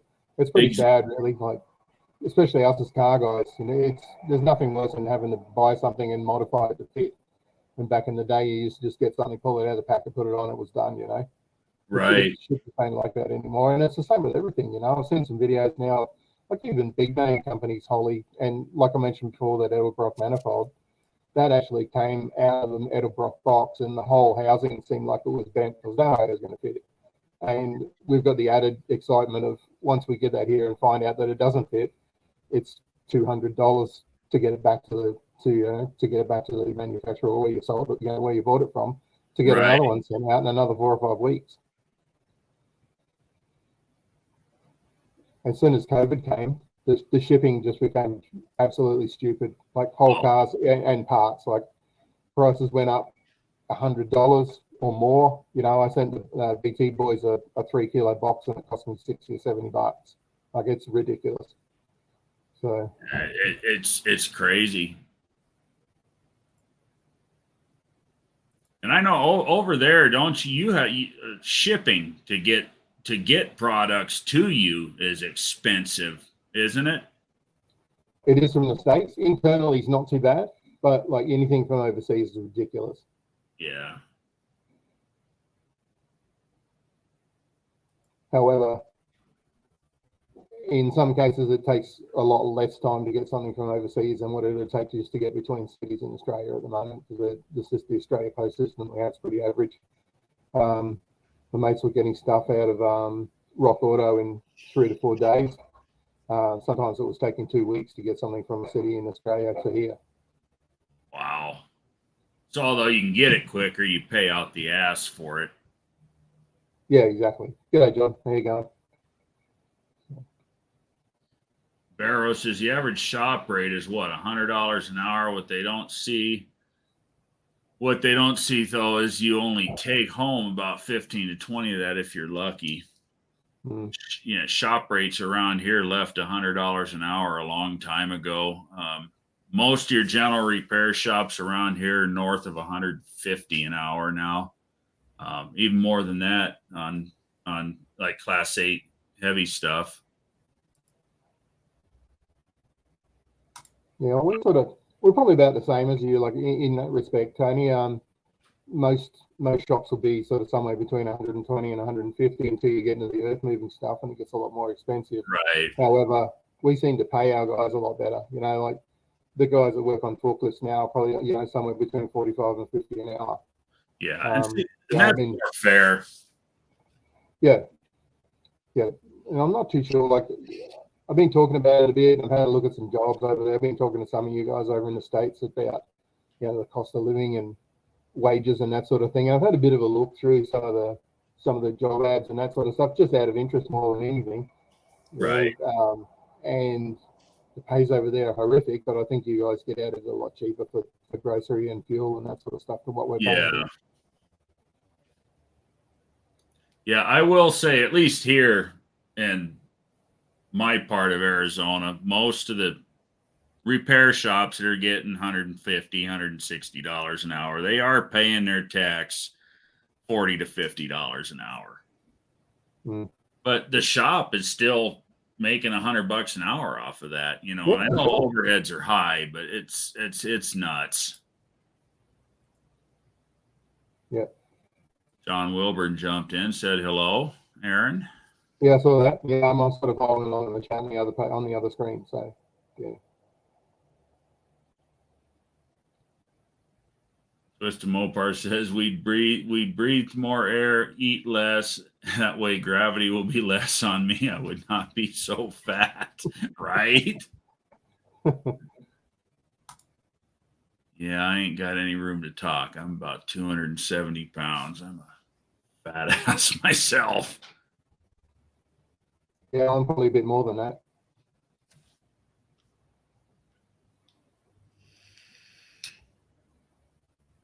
Paying for air is a frigging crime. The local BP station still has free air. It's been that way since I was a kid. At least someone isn't greedy.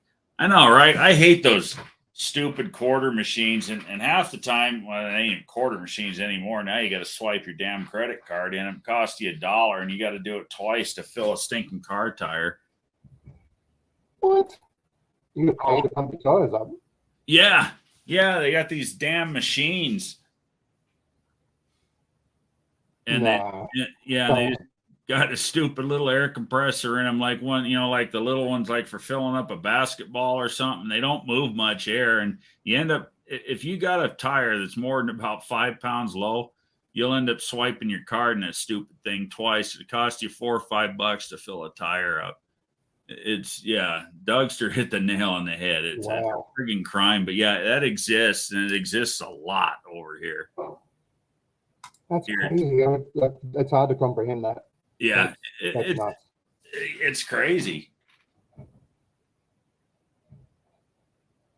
Dean Stevenson says the Ford Falcon TRW Pittman arm is a huge market, a problem getting the same SPR quality. Each arm is built to a short order inventory of 500 to 1,000 units. Then on to the next Firebird LHD Pittman arm. TRD always used to be, TRW always used to be the go-to brand here in Australia and New Zealand. So I know what he's talking about. The quality of them went downhill fast as well, same sort of thing. So they're always good for ball joints and and that sort of stuff. So but can't buy them anymore. Nothing. You got to buy stuff made in Korea or made in China or made in Malaysia. I think in a lot of the parts now. And some of it just doesn't have the longevity. The ball joints are shit, for want of a better word. The idler, the idler arms, the metal of the idler arms, okay, but the bush is no good. What are you going to do? Yeah, and then next year you're changing the thing out again. Yeah. I remember, you go way back, 20, 30 years ago, and TRW engine parts were great parts, and then that stuff just started vanishing. Yeah, I used to buy a lot of TRW internal stuff for engines. It's probably been 20 years since I've even seen a part branded TRW for engines anyway.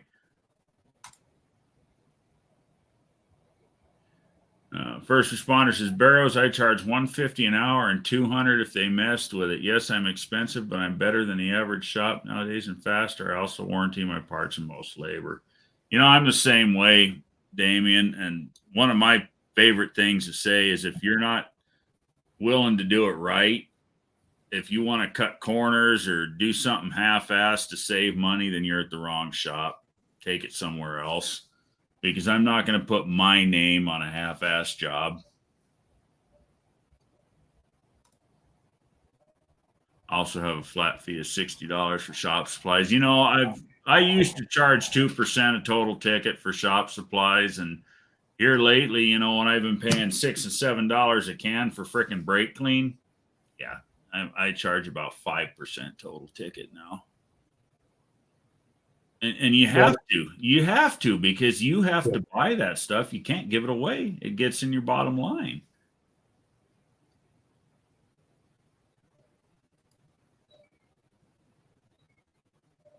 John Wilburn says the column of air above you weighs more than anything you can eat. That is true. Barrows says at first responder garage, and I walk from anything that they bring their own parts that I find that one bit my butt hard too many times being the nice guy. Oh, absolutely. When I had my general repair shop years ago, I had a sign up. We will not install customer supplied parts, because you install that customer supplied part and that customer supplied part fails, they have the right under warranty to come back and force you to change that part again. And to me, that's just bullshit. But the law says that they can. So the law also reserves me the right to say, I don't want to do that. Yeah, I know when I was on the tools and customers bought their own parts, it was sort of not ideal because, you know, you'd be fitting, you know, $10 parts instead of the $50 or $60, you know, decent sort of stuff that you'd be buying to fit your customer's car. So Right. we actually had a paragraph that used to go under the bottom of the invoice saying, look, we fitted customers' parts. We don't warranty the customers' parts because they supplied them. You know, we're only responsible for the labor. And I mean, you know, not responsible for the labor replacing their shit parts, basically. So, right. And we had some people trying to question it, but most, you know, for the most part, it was okay. But yeah, people always think they can get it cheaper, and they always think that you're trying to stitch them up. Yeah. Yeah, they always do. You know, my favorite thing was always the customer that, you know, they'd come in, they get a quote. We'll just say for a brake job, you know, whatever, you know, brake job, tune up, whatever, you know, and you quote them, okay, you know, $50 for the pads and whatever the labor is going to be. And they tell you, well, I can go to AutoZone and get those pads for $29. Well, go to AutoZone and get the pads for $29, jack it up in your driveway and put the fucking things on. Have fun, buddy. Yep. You know, that shit used to get under my skin so bad. You know, I'm here to make a living, not give shit away for free. If, you know, when I give shit away for free, I'm not going to be able to be here very long. And people don't get that. No. I think the favorite thing, the all-time favorite thing I used to hear was, I can get that cheaper on eBay. Mm-hmm. Yeah, and it's always junk part. Yep. And while you're on there, get yourself a service manual and some spanners. Yeah. Exactly. Knock yourself out. Yeah, it is kind of crap, just irritates me. And that's why, like I said, I've gotten to the point, and I've been doing this long enough. You want me to cut corners, you want me to use inferior parts, you know, this, that, and the other thing that's substandard to the quality of work that I want to put out, then I just tell them straight out, you're at the wrong place. You know, go find Joe Blow in his garage to do that for you. Dean says, what happens if Dust Devil Garage puts an oddball air cap on Duddy's tires?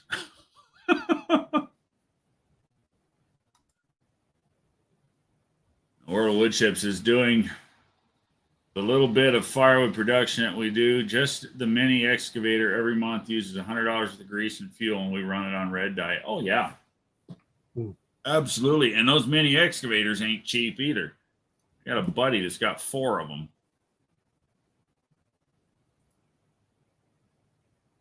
I got another buddy, I work on his trucks for him. He's got a fleet of 6 dump trucks, and he just bought a brand new 2023 Mack, costing $265,000 for a 16-wheel Mack dump truck. And he had a customer call him the other day and wanted a quote to haul some material, and it was $30 a ton from point A to point B, whatever it was. And the guy balked at the price, and he says, "Well, it used to be, fuel's gone down. What do you mean?" And he laid it out for me. He said, "In 2019, I bought a new truck. I paid $180,000 for it. 2021, I bought another new truck. I paid $200,000 for it. And 2022, I bought another new truck. I paid $230,000 for it. And I just bought a new truck, and I paid $265,000 for it. So that's what it costs to haul the fucking material." Yeah. I'm the one that, he's basically in his shoes. I'm the one that's got $1.5 million worth of dump trucks. If you want me to haul it, you're going to pay me what I ask. Yeah. And the consumer, they don't get that either. What, insurance, registration, the cost of the truck itself. There's a lot more of it than just fuel when it comes to trucking and stuff. Maintenance, wear and tear. Yeah. Insurance, as you said, it all mounts up, and it doesn't take long to mount up into something stupid. You got to recover your costs. That's what you're doing it for.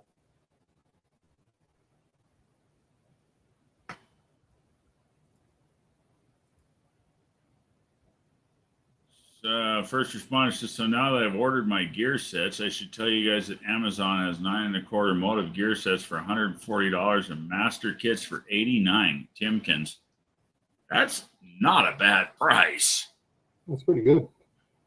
What brand? For motives, and those are decent. Yeah, motives are good gear. Mm-hmm. Yeah, I might have a look. I need some new gear set for my 8 3/4. And I want to try and get away from the tapered bearings into the green bearings. But that's an issue all by itself. I've been talking to Dr. Diff, so it's sort of another import, I guess. Yeah, I just bought a bunch of stuff from Dr. Diff for mine. His prices are fair. I need to find another third member. I want to build a. Just basically have the one I just put together. It's perfect. It's 355s. It's perfect for the street. I'm gonna eventually build instead of changing gears all the time. I'm just gonna build a second, third member, with a spool and 411s or 456s in it for the strip. Because it's so easy just to change a chunk out.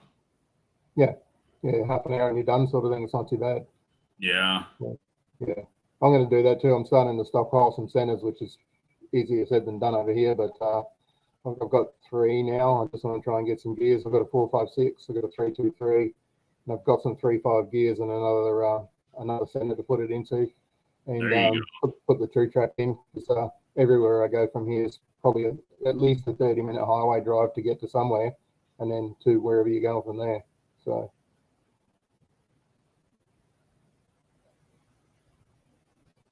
Twisted Mopar says everything used to be branded under Federal Mogul. I remember that. Yeah, it did. Yep.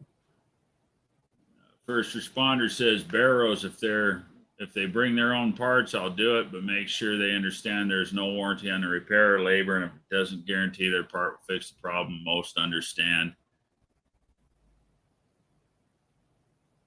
Yeah, and that's the other thing, I always get a kick out of somebody that, they go to the local AutoZone or O'Reilly's or auto parts store, and they get the free scan tool and stick on the thing and, just says, oh, it needs, this sensor, that sensor. And they show up and they want you to put the sensor in. It's, well, I'd like to actually fix your car, but you insist it's this much money, I'll change out the part and then I'll fix your car and charge you for it.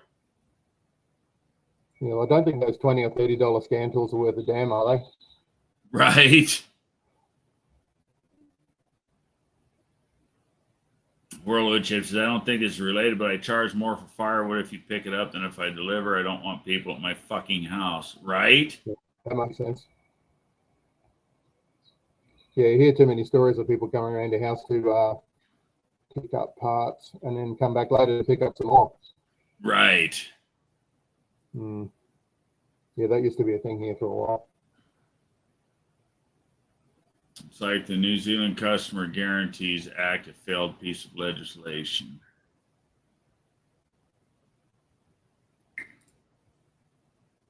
Twisted Mopar I remember when I was commercial manager for AutoZone, Federal Mogul employees came in each store, remove almost all of the Valuecraft branded parts and put them in mood boxes. Yeah, I've seen a lot of that reboxing shit going on. My wife used to work in a warehouse for a big auto parts wholesaler. And yeah, there's a lot more to that shit than meets the eye. Mm. Yep. Just because you buy a name brand doesn't mean you're getting a name brand. And sometimes buying an off brand, you end up getting a name brand. You never know what the hell you're going to get. What the box says anymore is just a lie. No. And Moog's moved all that stuff to China anyway, I believe. So yeah, you can't get that understanding that it's it's all American made like it used to be. Dean says spanners equal wrenches. Love it. Right? Sorry, Dan, I didn't think I'd have to interpret. Dennis says, Dean, the Valuecraft boxes then was yellow. I remember the yellow Valuecraft boxes, but they put them all in yellow Moog boxes. Hmm. Yeah. Crazy for the cheap shit. You think you're buying Moog and you're getting the cheap shit. Barrow says, if I want to do stuff for free, I'll do it on YouTube and be happy. Even if YouTube only pays a few nickels, it's more than free, and it's me working on my own rusty junk. Absolutely. Yeah, I can get on board with that. Yep. Well, there he is. Did he, Dust Devil Brian, finally wake up from your nap?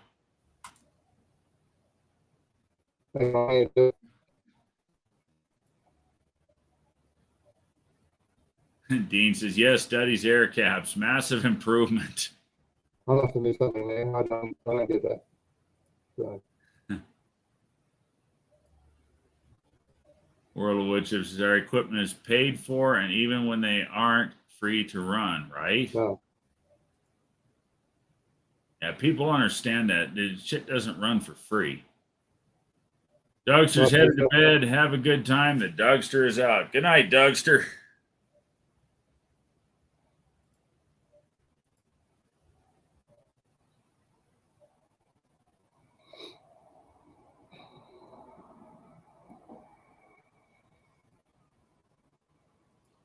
Little Wood Chip says, I sound like I'm complaining. Let me be clear. If I wasn't happy, I wouldn't be doing it, right?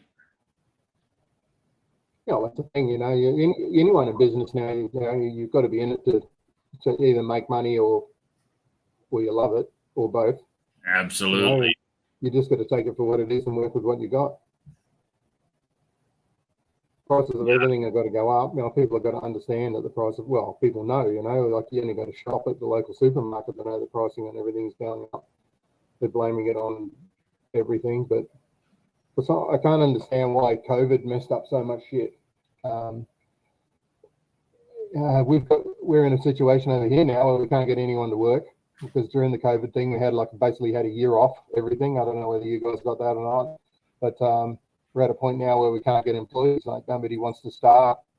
It's right. hard to get people. It's hard to get people into a position. We've had parts positions up for ages now, and before COVID, people used to just jump from one job to the next job, sort of thing. You weren't happy with where you were, you'd give somebody else a go. And if people had jumped for 50 cents an hour to to something better, but I don't know where all those people have gone. Like the unemployment over here, it's like people want to be unemployed now. And during the COVID thing, some people were getting subsidized, but where is everyone and what's changed and why all of a sudden, because we had an international pandemic, why is freight going through the roof? It's still the same planes. Admittedly, the price of fuel's gone up a little bit, but it's just ridiculous. And it's really doing my head in. I just don't get it. There's just too much in it for there not to be something else. It's the same shit over here. I say it all the time. Everybody wants a paycheck, but nobody wants to work for it. Mm.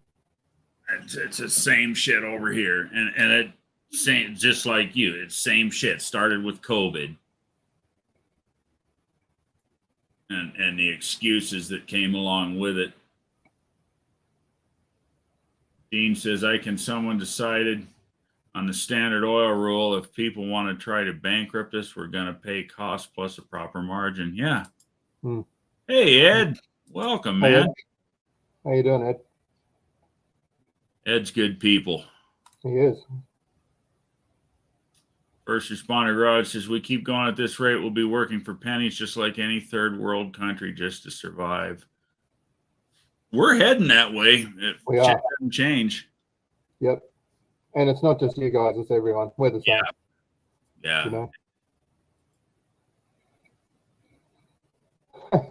G'day, Ed. How you going? First Responder says, keep voting demo, and that's where we will be. You're 100% right. Yeah, see, we over here, it doesn't matter who you vote for, it's going to be terrible. Like, it doesn't really matter what party you're getting, it's going to be messy, and you can see it coming. So Yeah. I don't sort of get into the politics of, like somebody said before, you're sort of better off just looking, from the outside looking in at it rather than trying to make anything change. Right. It never will. And although they say that we've got the power to change things, we don't. Like, it should sort of change before they vote. And it's just, and it's gotten to be the same way here too. It doesn't matter what party wins, they just roll over and you follow the trail of corrupt money, and that's who's going to win. Yep. That's all it boils down to. Although the Trump Biden thing changed things for you guys a fair bit too, didn't it? Like with the price of fuel and the price of other stuff, it's made a massive difference. Yeah. Oh yeah, big time. Edge Machine says the elitists are running the middle class and the lower class. I think they already have, Ed. Yeah, I agree, Ed. I think they already have. But yeah, to your point, Aaron, Biden, when that sumbitch, the day he took that seat, he just started unraveling everything, and prices went up, and start printing money he ain't got and giving it away, and that's where all the inflation came from. Mm. It's just absolutely terrible leadership. I'm surprised he's lasted this long. Actually, there was a lot of, when he first kicked off, there was a theory that he probably wouldn't be in it for too long, and then that he would be taken over by that woman. Right. And, she was going to change the world. I see that never happened. Yeah, well, she ain't going to change nothing any more than he is. It's funny. I just had this conversation last night, in person with some friends. Me and my wife were hanging out with some friends, drinking some beers, and that topic came up. And the way I see it, it's all the same puppet master. Whether you're talking about Joe Biden, Kamala Harris, Nancy Pelosi, I don't care who the hell you're talking about, in the political world. Different puppets, same puppet master. So at the end of the day, you get rid of Biden and put her in there, nothing's going to change except the crackling face. Yep. No, you got a good point there, First Responder, although we don't have the guns to protect here anymore. So. First, we need businessmen understands the reason we have locks on our doors and guns to protect. Yeah. Yeah, you guys don't have guns over there, do you? No. Well, there is guns, but not legal ones. Right.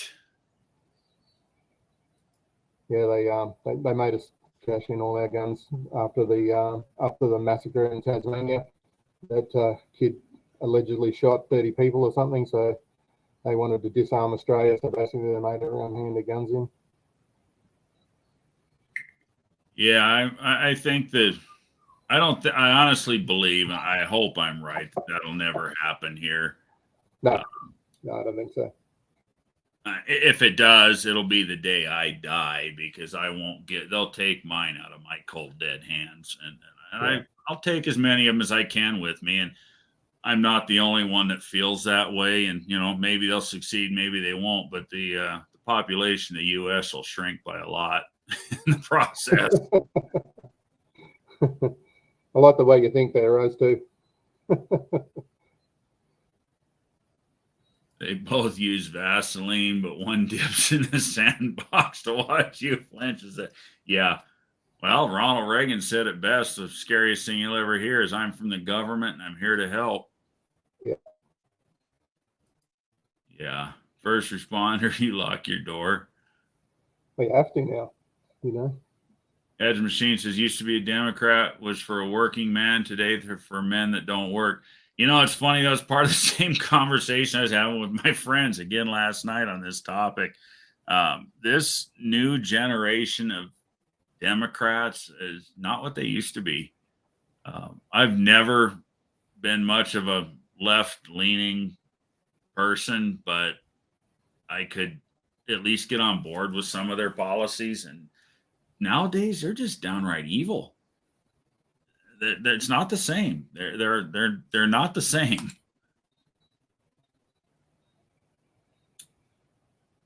Same in New Zealand, Peckerwood, but here I'm a trade unionist. Since your DOT problem is that shit ist, and then it moves fast forward something else beginning with C. Cunt, and I'm thinking cunt. Cunt's not conservative. Yeah, something like that, right? It makes sense.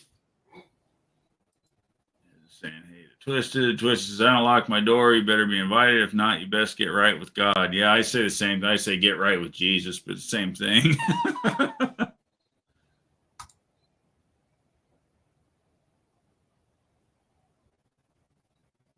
Let's see. First responder, no, but I also have purple posts in my driveway. It means I shoot first and ask later. I also have cameras and warning devices. Yep. Dean says, first they come for your internal combustion engines, then our flintlocks, then our false teeth, glasses closed, and offer me a shower. Right. I know where you're going there, Dean. And where would chip my door is unlocked. Find me. Yeah. Come and get it. So what I like to say, I abbreviated FAFO. You know, fuck around and find out. Twisted Mopar says, I used to be a Democrat myself, Ed. A lot of people were, and they weren't bad people.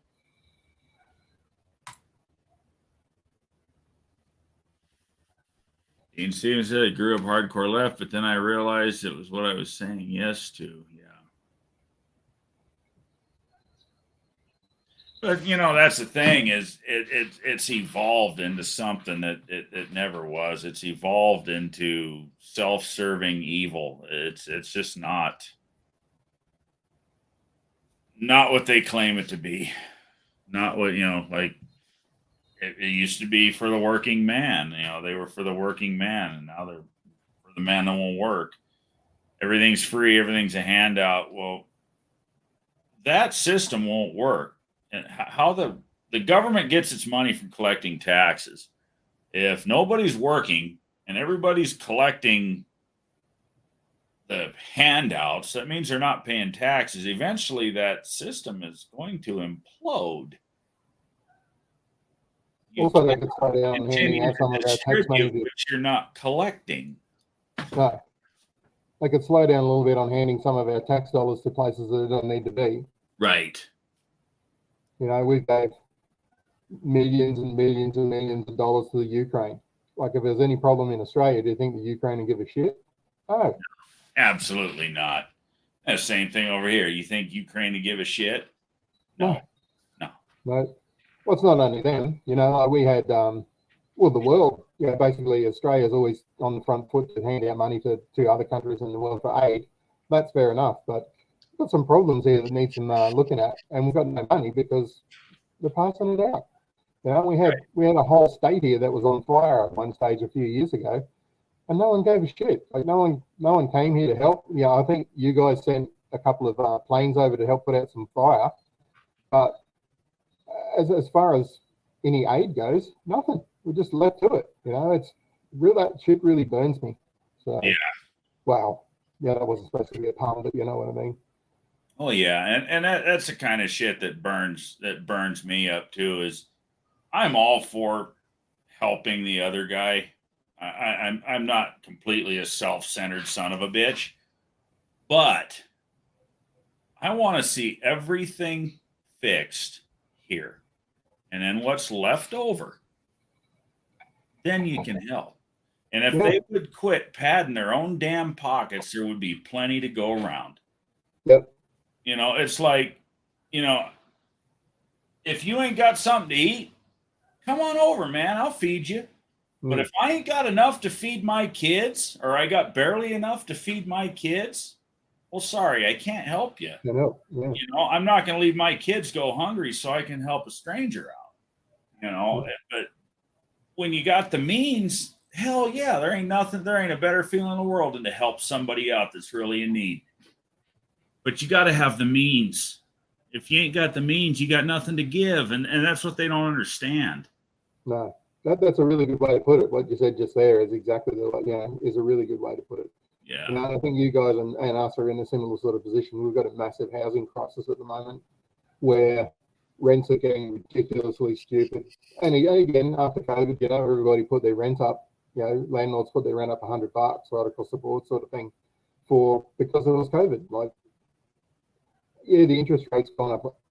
Well, we're getting hammered with the interest rates at the moment as well. But and you guys have got like stupid amounts of homelessness, you know, and people that just don't have anything. You know, Right. where's all the help for them? Like, you guys are throwing money hand over fist over to other people to try and help out other countries, and we're both stuck with problems in our own country. Right. I don't want to. I'm not political at all, but the whole thing just doesn't make any sense. No.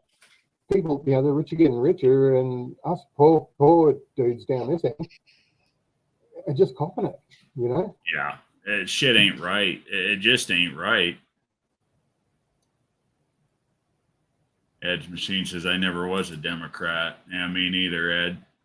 Barrow says, I have a backhoe, a gun rack, and a wood chipper in plain sight. I can leave the keys in the ignition so I don't lose them. It's nice living in a town of 500 people. Yeah, you want to talk about that. Everybody else is talking about it, so maybe we might as well, too. That Jason Aldean song, Try This in a Small Town. How about the scrutiny them motherfuckers have unleashed on him over that? Have you heard any of that over there where you're at, Aaron? No, we haven't. I'll look into it. It sounds interesting. Yeah, it has just gone absolutely batshit crazy on social media and everything over here. You know, it's basically, try that, against the riots, the stupid Antifa riots and the BLM riots and all that shit, and, just, the robbing and the stealing and the this and the that and the other, try that in a small town. You won't get far down that road. And boy, they're crucifying him for that song. And it's the truth. What's it called? I'll write it down. I'll look at it later. Try This in a Small Town by Jason Aldean. I'll look at that later, yeah. Yeah, if you just so much as Google Jason Aldean, it'll come up with all the bullshit. Yeah, it's gotten out of hand. These damn media outlets, over here have been crucifying him, and it's stupid. Yeah, that was the other thing I was going to bring up earlier when I first jumped on the camera. I think first responder was talking about the media. I think the media is like a major problem as far as all this stuff goes. Yeah. We're basically led by the media. That the politicians do what they do, sort of thing, and the media's got so much power now that they can make you think anything. They can tell you anything, and the majority of people believe it. And I think that's a major problem as well.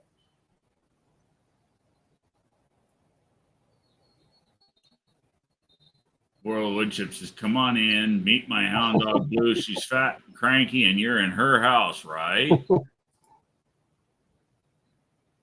Twisted Mopar Garage. I do not own any gun. I have a lot of portable hole punchers, right? Have they got 4 feet? I have green porch lights. I support our military. FAAFO. Yep. Colleen, I need to talk to you at some stage too. I see you were putting a AX-15 behind a 318. I need some information. So I'll catch up with you at some stage. Dean says, I was 12 years old, studied the USSR, and my best friend came from Poland after the pro-Solidarity crackdown. So I got to learn organized religion money in Moscow. Yeah.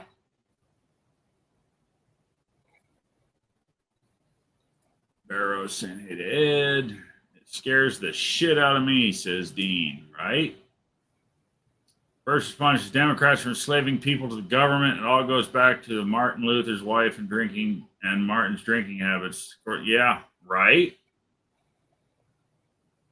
The Democrats always were pro-slavery. But it goes so far beyond this bullshit with the I'm so sick and tired of hearing the fucking race card. Mhm. Ask me to apologize for my race. Fuck around and find out.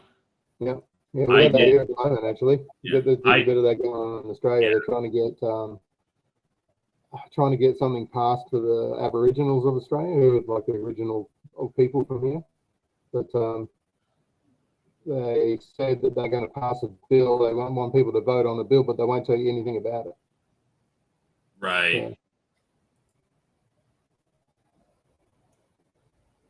As Machine says, first responder, hard for you in the political climate being a firefighter.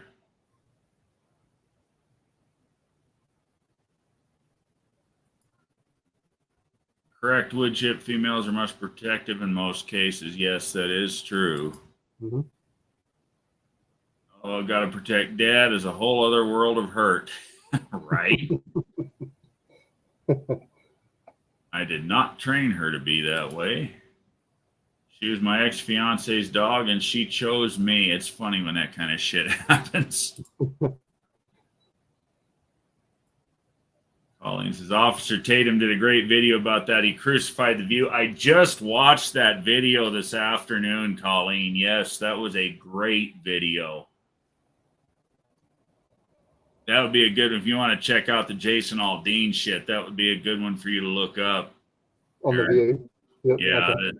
I just watched this video this afternoon. It's funny she mentions it. He did. He crucified them idiots.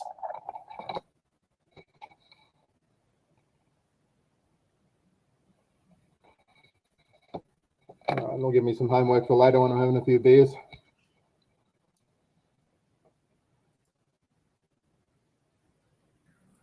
So Colleen says, yeah, sure, Aaron. Screenshot this and have Wilburn send you my contact info. Yeah, John. Yeah, I will. Thanks, Colleen. Yeah, I've got. I want to put a similar box in my Barracuda.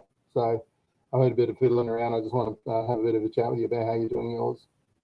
That's all. Ian says voice is hardcore red flag. We've been through that in New Zealand. It's not even started yet here. Yeah. I can't. And he hit the nail on the head. He called them the cackling hens, and that's exactly what they were. It's exactly what they are. It's all they do is talk shit. Stupid. Yeah. The View from the hen house, that is, man, I despise that show. I won't watch it. But it's the only thing I ever see of it is, you know, shit like Officer Tatum did when he does the clips of it and just unravels all the horse shit they're feeding.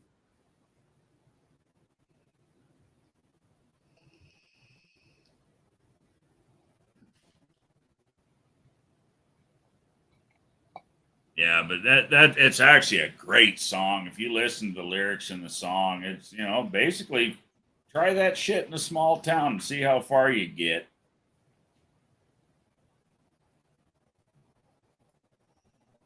My Mastiff Benji is the coolest, goofiest dude ever. A guard dog, he is not. It does help. He looks terrifying. And Mastiffs are fucking huge.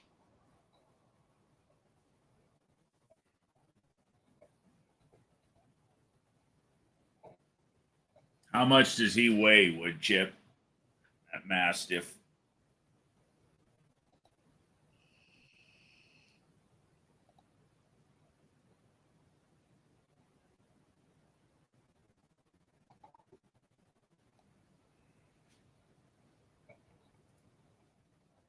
He said, I love reruns of Norm MacDonald with a View. He's got the murder out of the White House.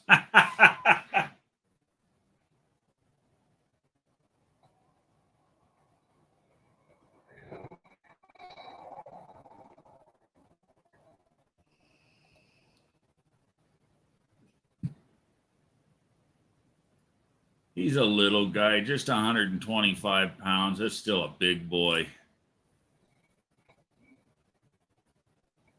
Jackal did one back in the 90s called Back of Brother, and Tipper Gore lost her mind over that. I remember that.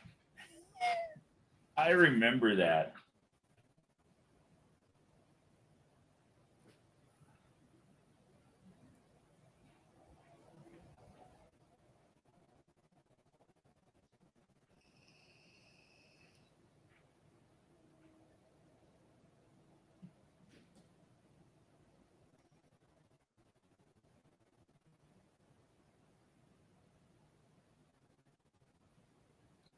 I'll be back in a minute. I'll just go back out for a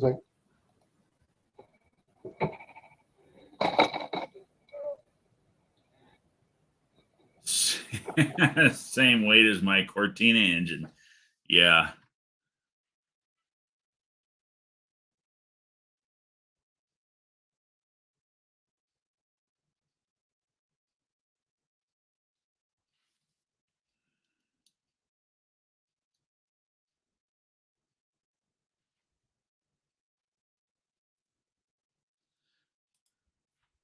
Yeah, Barrows, Jackal did a lot of good ones. Good night, everyone. Good to see y'all. Take care. Take care, Ed. Have a good evening.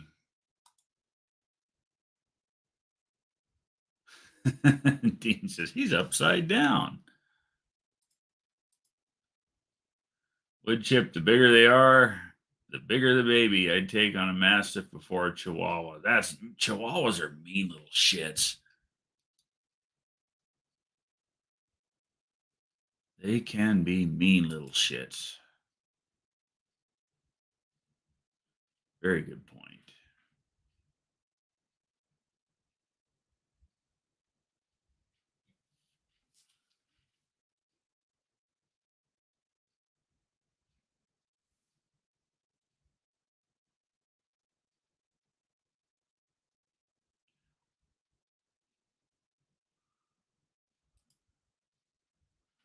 Eric Church did one called Homeboy as well. Yes, that was a great one. Ren and Stimpy.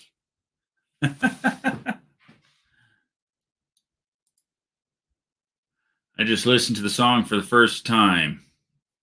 You talking about the Jason Aldean song, Damien? Every dog has the same amount of mean. The bigger the dog, the more diluted, right? Yeah, I've got a big ass mutt. I don't know what the hell he is. He's just a mutt, but he's probably 70 or 80 pounds. That dog ain't got a mean bone in his body. He's dumber than a box of rocks, but he ain't got a mean bone in his body.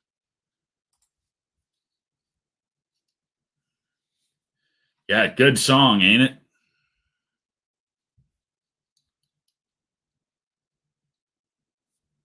Makes some really good points in that one. You can never go back, right?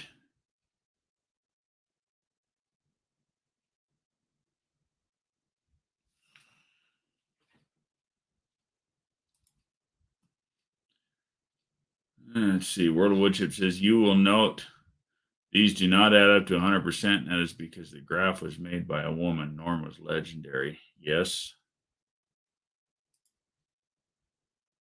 If he got booed, he loved it even more. Yeah.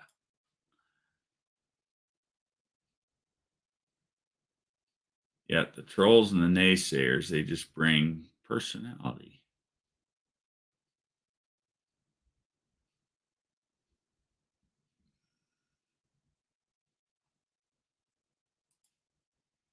What's wrong with the song? Cardi sings about her WAP and the others sing about killing cops. Jason is the one that gets pinched. What the fuck? Right? Newsflash.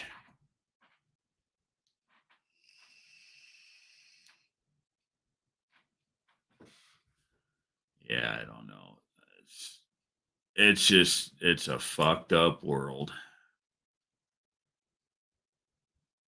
He's all Dean, poor bastard.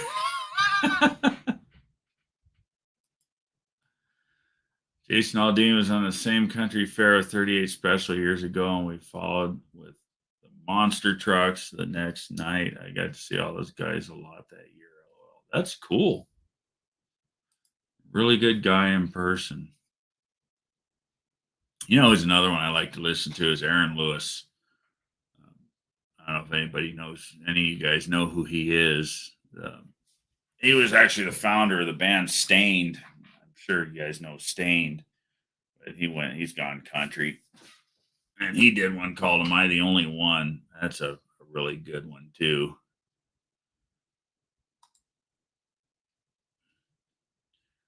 Which is you get booed and laugh. Oh, really? Now you're offended?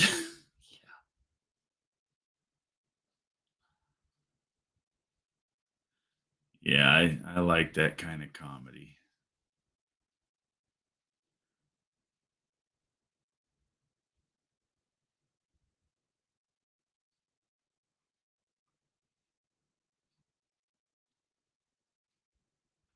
Yeah, it's always nice when they can boo the shit out of them and they keep coming back.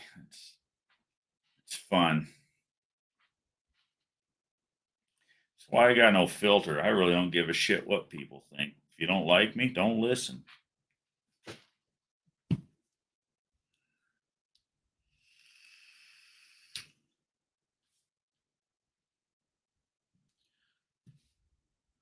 So Brian Dust Devil popped in for a minute and then he disappeared again.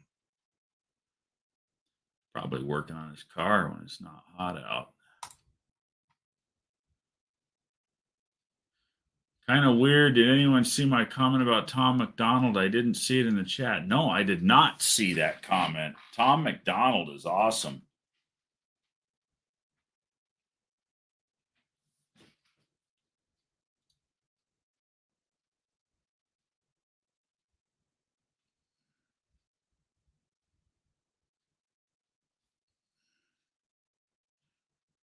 That is weird, Colleen. I did not see that come up in chat when you said anything about him. I'm scrolling back looking for it.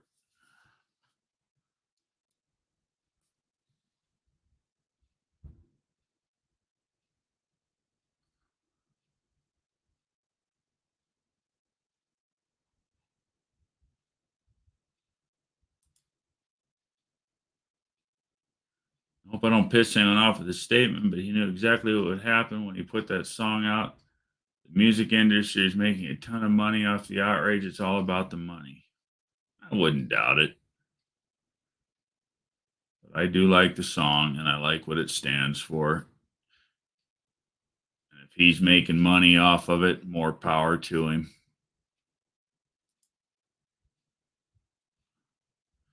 First responder, we can change the channel if we don't like what we're hearing. I never knew that, right? Yeah, that is freaking weird, Colleen. Probably more YouTube censorship.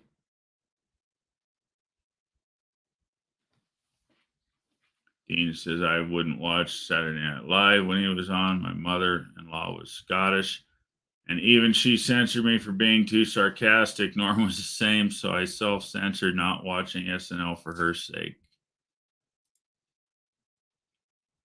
First responder, Brian may have a point. It makes sense. Oh, it does make sense. So basically, they're making money off our emotions just like the left. There's no difference.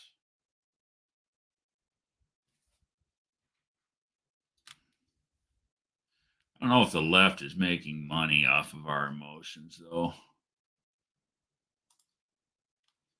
True Dust Devil Garage. Like Ray W. Hubbard said, you take out the trash every day and no one knows your name, but if you burn down the barn one time, right? Yeah, it does make good sense.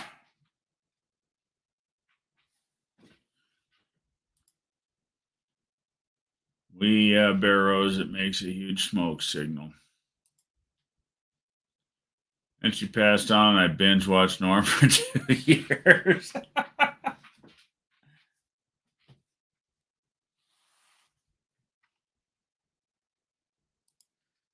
crowd is torn.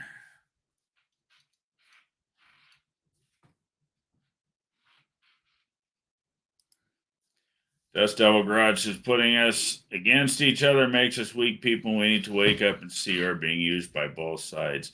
That is no shit. That is no shit.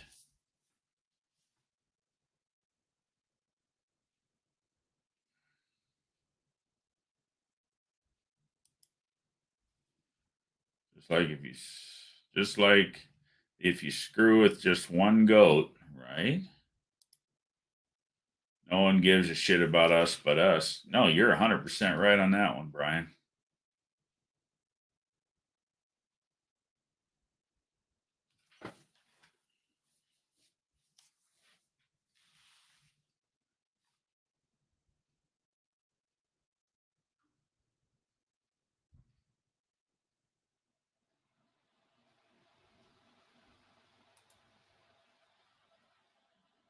All good, Aaron. World Witch says, sooner you realize that, the happier you'll be. Very true. So we must use both sides to win.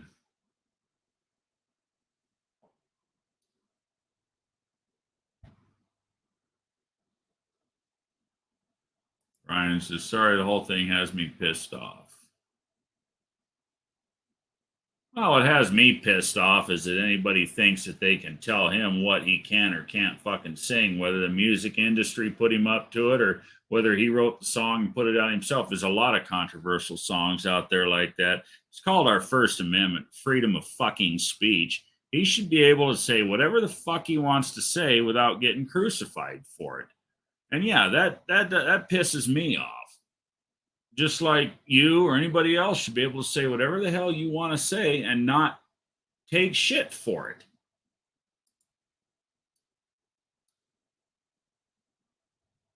Colleen says a new video called UM. Anyone seen it? No, I have not.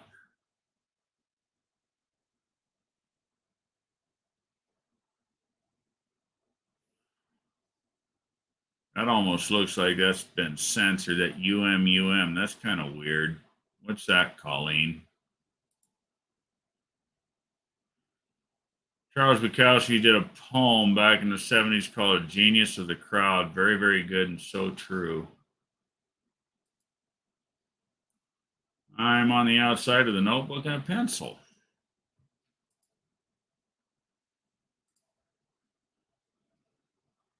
That's because you're above it, Dust Devil Garage, right? World of Woodchip, this is some highbrow shit. Oh, American flags. They didn't show up in the chat.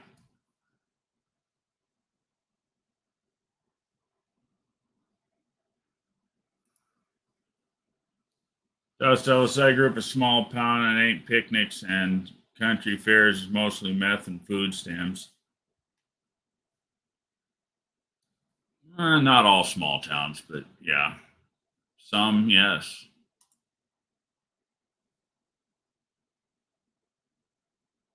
Hey, Frank. Thanks for stopping in. First responder can see the flags. Where the hell can't we see the flags? Oh, there they are. They show up in YouTube in the YouTube browser, but they don't show up in the StreamYard browser. Interesting. They show up when I put up the comment, but they don't show up in the chat. Interesting.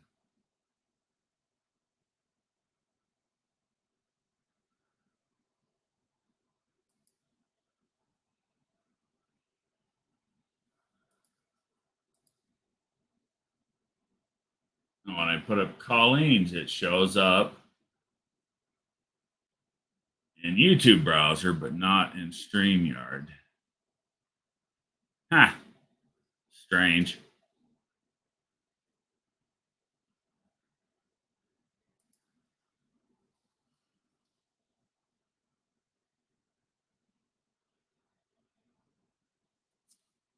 There you go, Dean. Yeah, most emojis don't show up in StreamYard.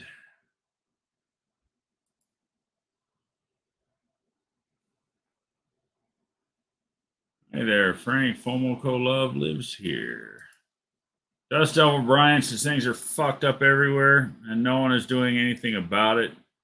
People are poor and desperate everywhere. Keeping us fighting just makes it so they don't have to work on the problem. Just the fight. You're right.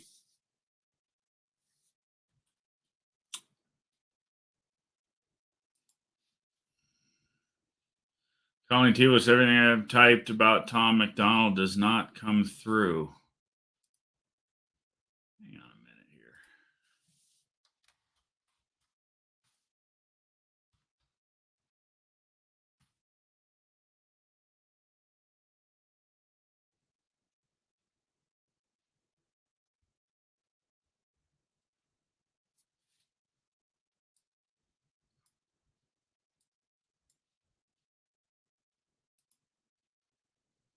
Guys, there's been a lot of interesting shit I've been noticing lately.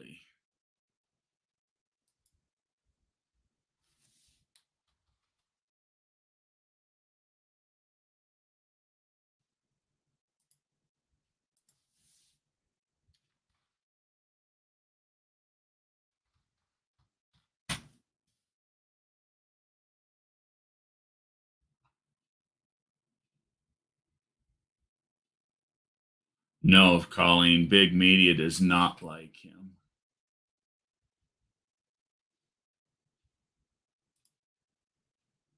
My comment made it through. That big media can kiss my ass too. Hey, Rich.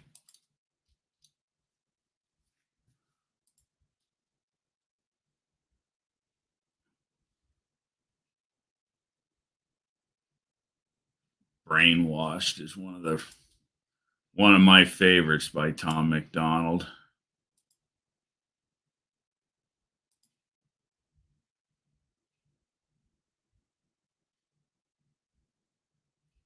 You see Fumoco's newest announcement, instead of focusing on EV only, they're coming out with an 800 horsepower, 600 foot-pounds of torque hybrid.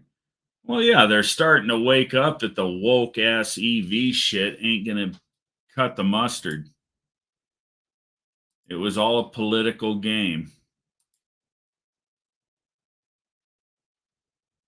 Dean Stevens says you can hide a flat plane crank in a briefcase, right? Coyote's going jiggle juice right away. Giggle juice the right way. I live in Yakima, crackhead capital. Talk about interesting crap, right? No, thank you.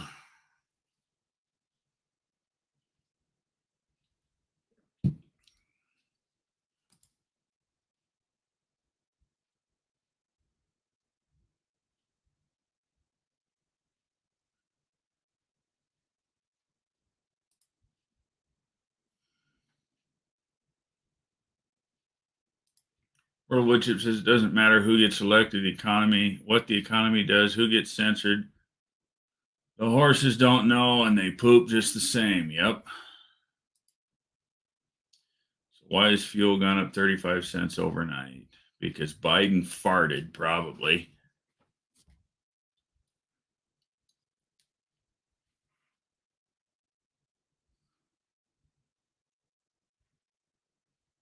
I'm sick and tired of fuel prices being what they are. It's absolute bullshit and it never had to be. We were energy independent.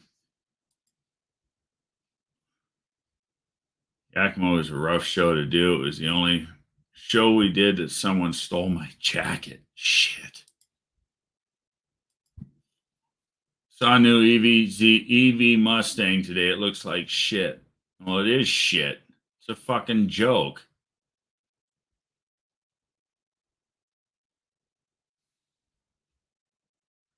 Let's put a fucking Tesla motor in a 68 Charger while we're at it. I mean, shit.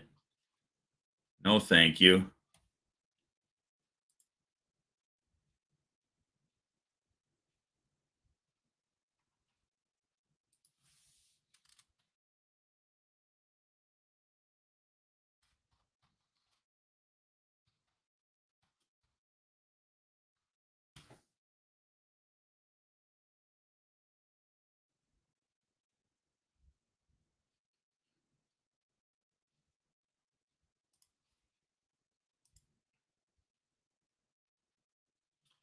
Hey, Shell, welcome.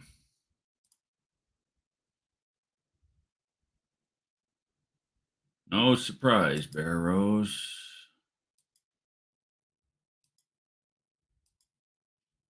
Everybody's greeting Shell. Thank you for stopping in.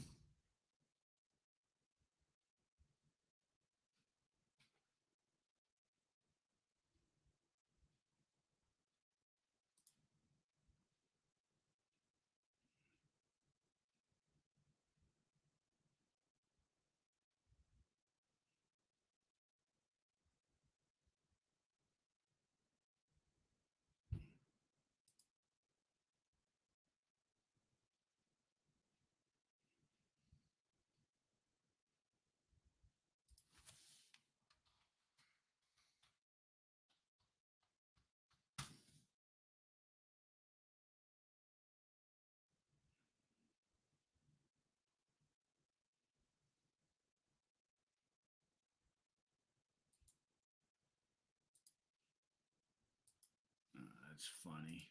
Now, it's funny you're talking about censoring Tom McDonald, Colleen. I was subscribed to him, and I'm suddenly not. I am now again.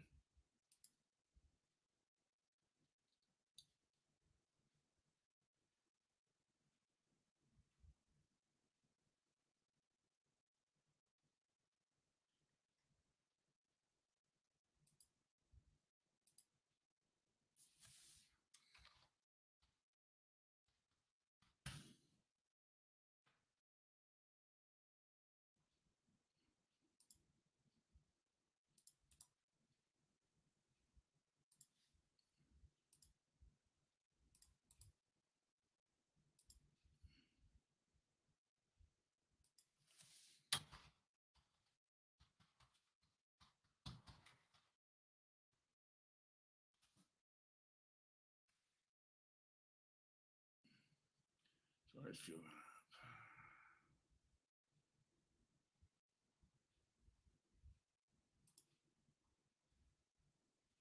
kind of like the electrolyte. Yeah, no thanks.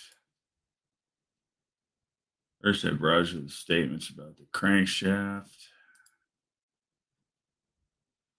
Trying Dean is hard sometimes. Talked about airport security. Now, what's in a briefcase? A crankshaft.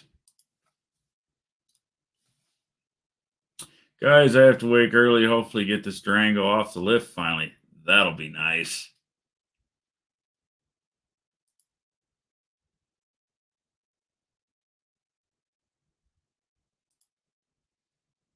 Thanks for live, Tony. I'll finish up tomorrow while in the shop. Good night, all. Yeah, thanks, first responder Damien. Take care. Have a good night.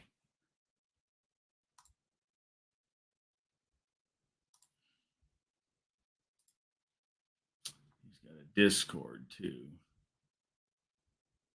I don't fool around with Discord. I think I might have to check it out. I think a lot of people are. I know Dust Devil Brian likes it. 12:42 a.m., 74 degrees. If I go clean them now, I can sleep during the day tomorrow when it's 95. That's what I've been doing. I've been working on shit at night.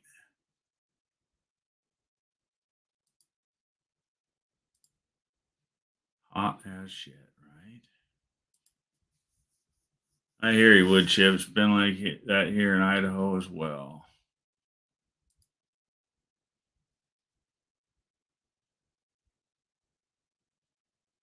Swimming pool F-250 truck. Gotta watch it. Still 82 here. Yuck. 82 is not terrible though. Down in the valley, down in Phoenix, it stays 100 at night. I'm glad I don't live down there. It's been staying in the 80s up here at night, but tonight, because of the storm, it's not. I think it's in the low 70s. Is everyone else noticing the increase of BMX backpack thieves like we have here?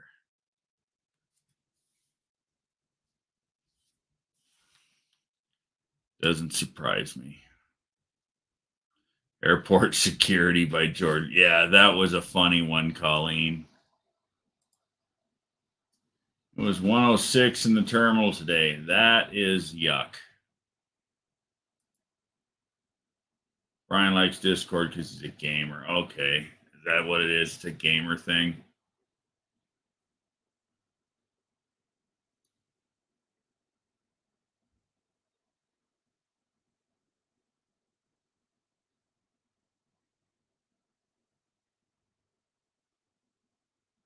So I put up a link to a Tom McDonald song in the comments and it let it through.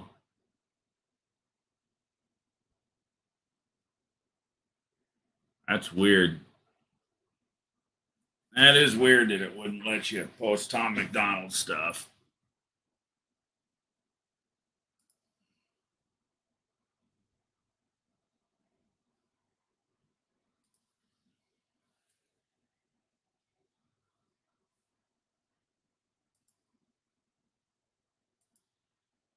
World Wood Chip says, I needle scaled my leaves today. We'll drag a big piece of cardboard in the living room and brush them with Rust-Oleum tomorrow. Wake up late in the afternoon if it's still too hot outside, right? Yeah, it don't cool off around here till the sun goes down and then some.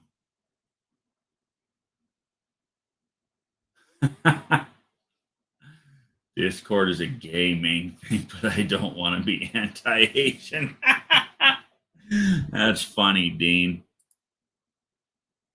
Our Discord has me, Jed William, and a few other car guys that we hardly ever game together. It is not about gaming. Well, I've heard of it. I just didn't really know what the hell it was. I watch Beamers. If you click the link, it says join studio. Not the link at the top, Colleen. I put it in the comments.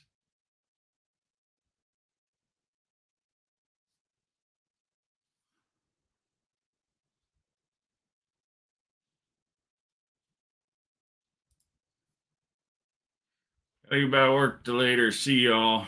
Right on. Take it easy, man. Can't wait for cooler days to get back into the wood. Yep. Merciless is my favorite Flash Gordon character.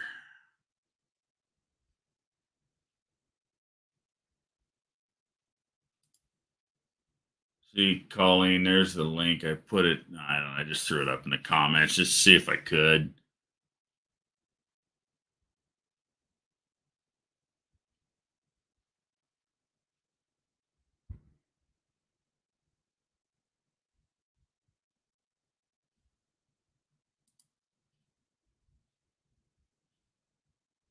Wow, wait a minute. I see that now.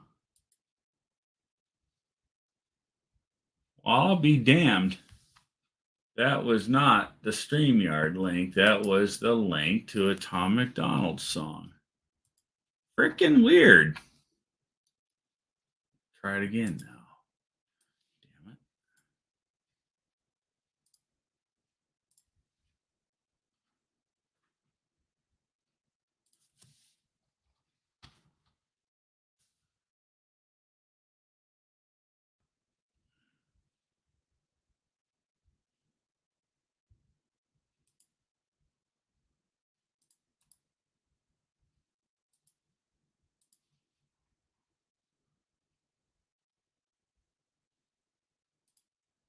Yeah, I agree. Hey, Patrick.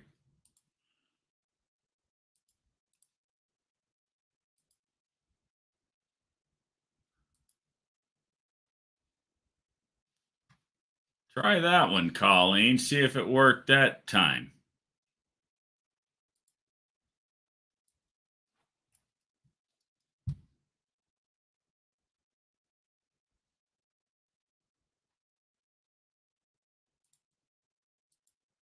Dean says your gas turbine didn't let you down.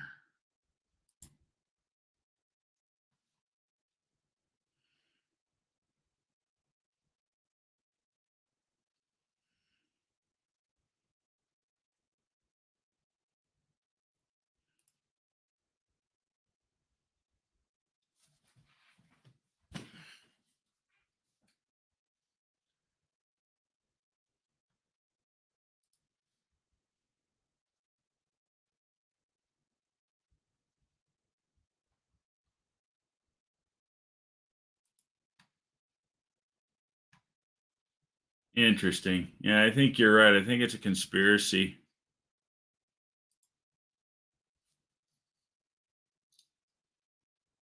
Oh, I see how it is, Brian. You come over here soliciting guests for your live. That'll be a good one.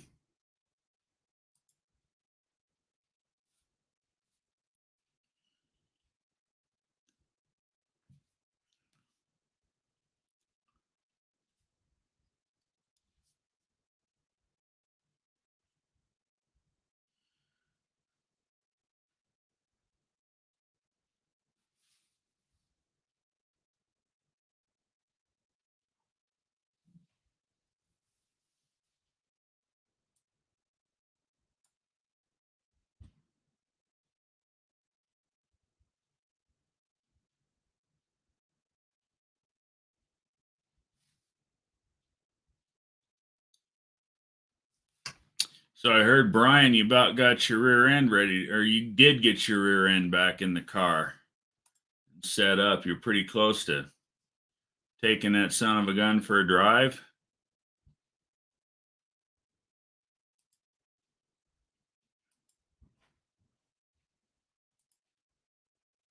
Hopefully it gets so popular I don't have to ask people, they will ask me. I think you do a good job with it, Brian. I think I really do. And so far you've had good guests on them.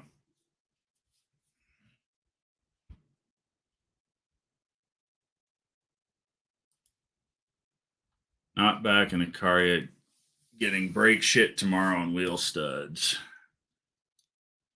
Fucking wheel studs have gotten expensive. I just bought 20 wheel studs for the truck. 90 fucking dollars for 20 wheel studs. 3 inchers.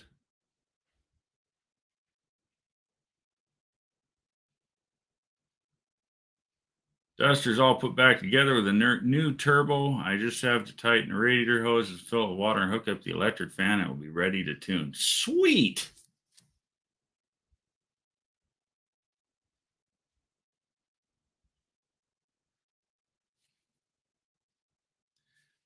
I need to do it. I've been thinking about doing a turbo setup on my pickup on the 318. It's in my pickup, like what you did on that Duster, Patrick. But it won't be for racing. It'll be a street use only. Wake that 318 up a bunch. I've been kicking that around ever since I saw you in that car out there at No Name last year. You still using the Mega Squirt on yours?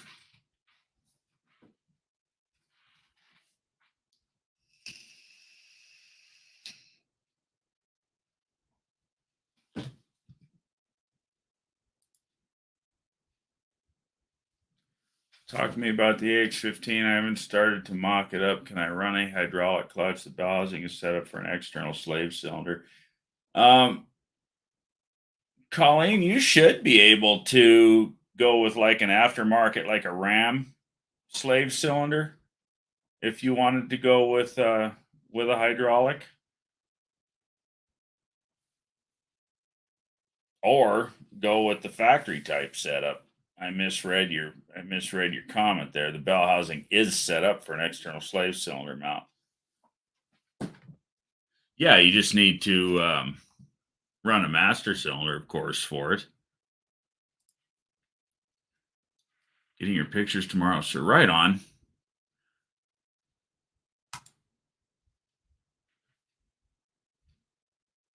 Can I sense jet fuel A on your breath, Patrick? Just like a helicopter. Dust L says, Shane has really got me thinking about a 6.4 Hemi. Yeah, they sure can run. Just ask John Cope. Mr. Haney's no slouch. Yes, sir. Getting ready to switch my MS-6. Right on. going into my 87 Ram 50. Yeah, I think I would go. I would run with the factory hydraulics, Colleen. I think that's what I would do. If I remember right, the Jeeps and stuff that those came in, they had that sealed system. The master and the slave came as a unit. You would just have to come up with a clutch pedal setup for it, is all. Shouldn't be too difficult to retrofit.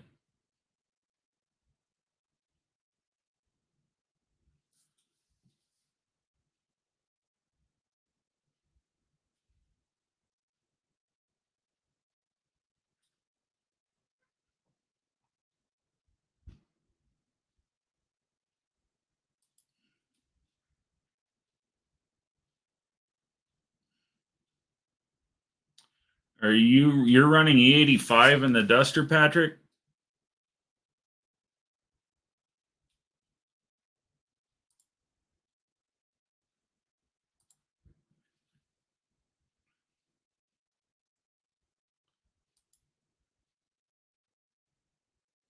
A factory clutch pedal setup for the truck. Was it a hydraulic? I can't remember. It's been a long time since I played with a Ram 50. Those were hydraulic, weren't they?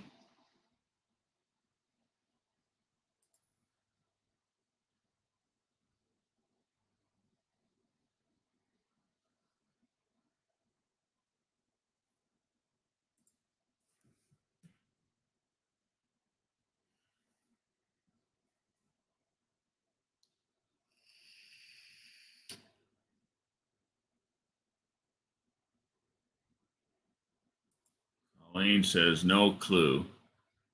Well, if it's already got the pedal, it shouldn't be too difficult, whether it's mechanical or not. You just have to adapt the cylinder to get your rod ratio right, and that's just the mount point on the clutch pedal arm, and adapt the master cylinder for full stroke when you push the pedal to the floor and hook it up to a slave.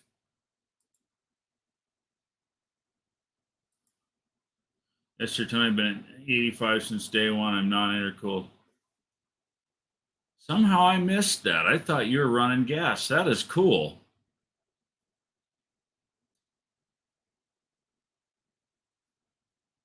That is way cool. I don't know why I was thinking you were running straight gas in that. Thinking a carbureted 6.4 on E85 with gobs and nitrous, use it for no prep drag and drive stuff. That'd be fun, Brian. I have a service manual. I need to dig into it.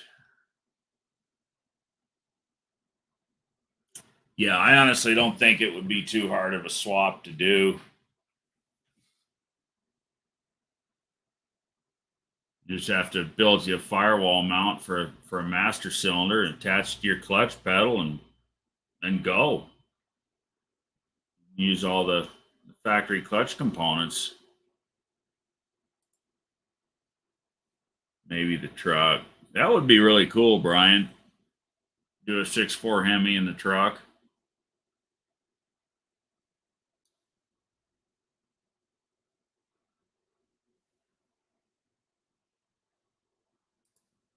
Dean Stevens says we had an 84 Colt Sigma Saloon, a Hyundai Stella 1997 CC car. Came same clutch and steering box, nice, easy fit up. Cool.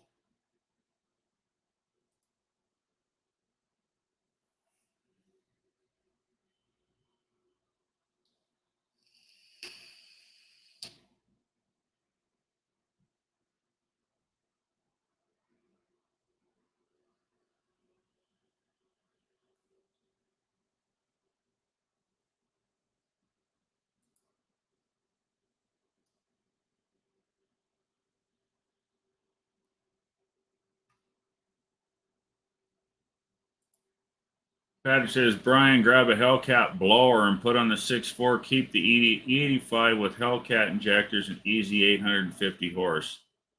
There's a great idea. Dust Devil wonders if they make optic armor windows for the truck.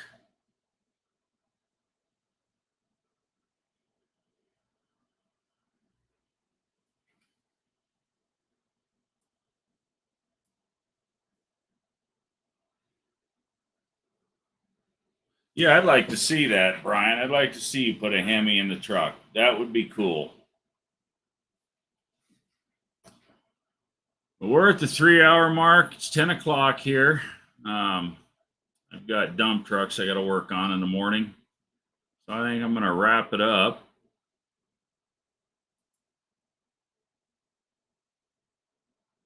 Colleen says, I wish stuffing a V8 where a 4-cylinder set is quite the challenge. Well, Big Mike stuck a 318 and a 727 in that Plymouth he's building, a 31 Plymouth, so I think you can do it.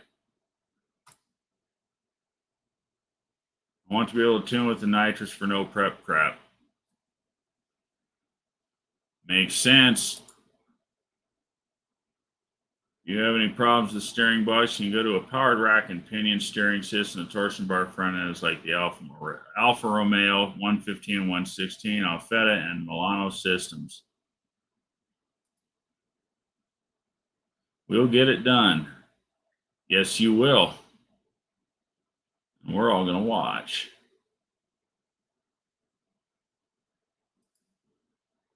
One A here.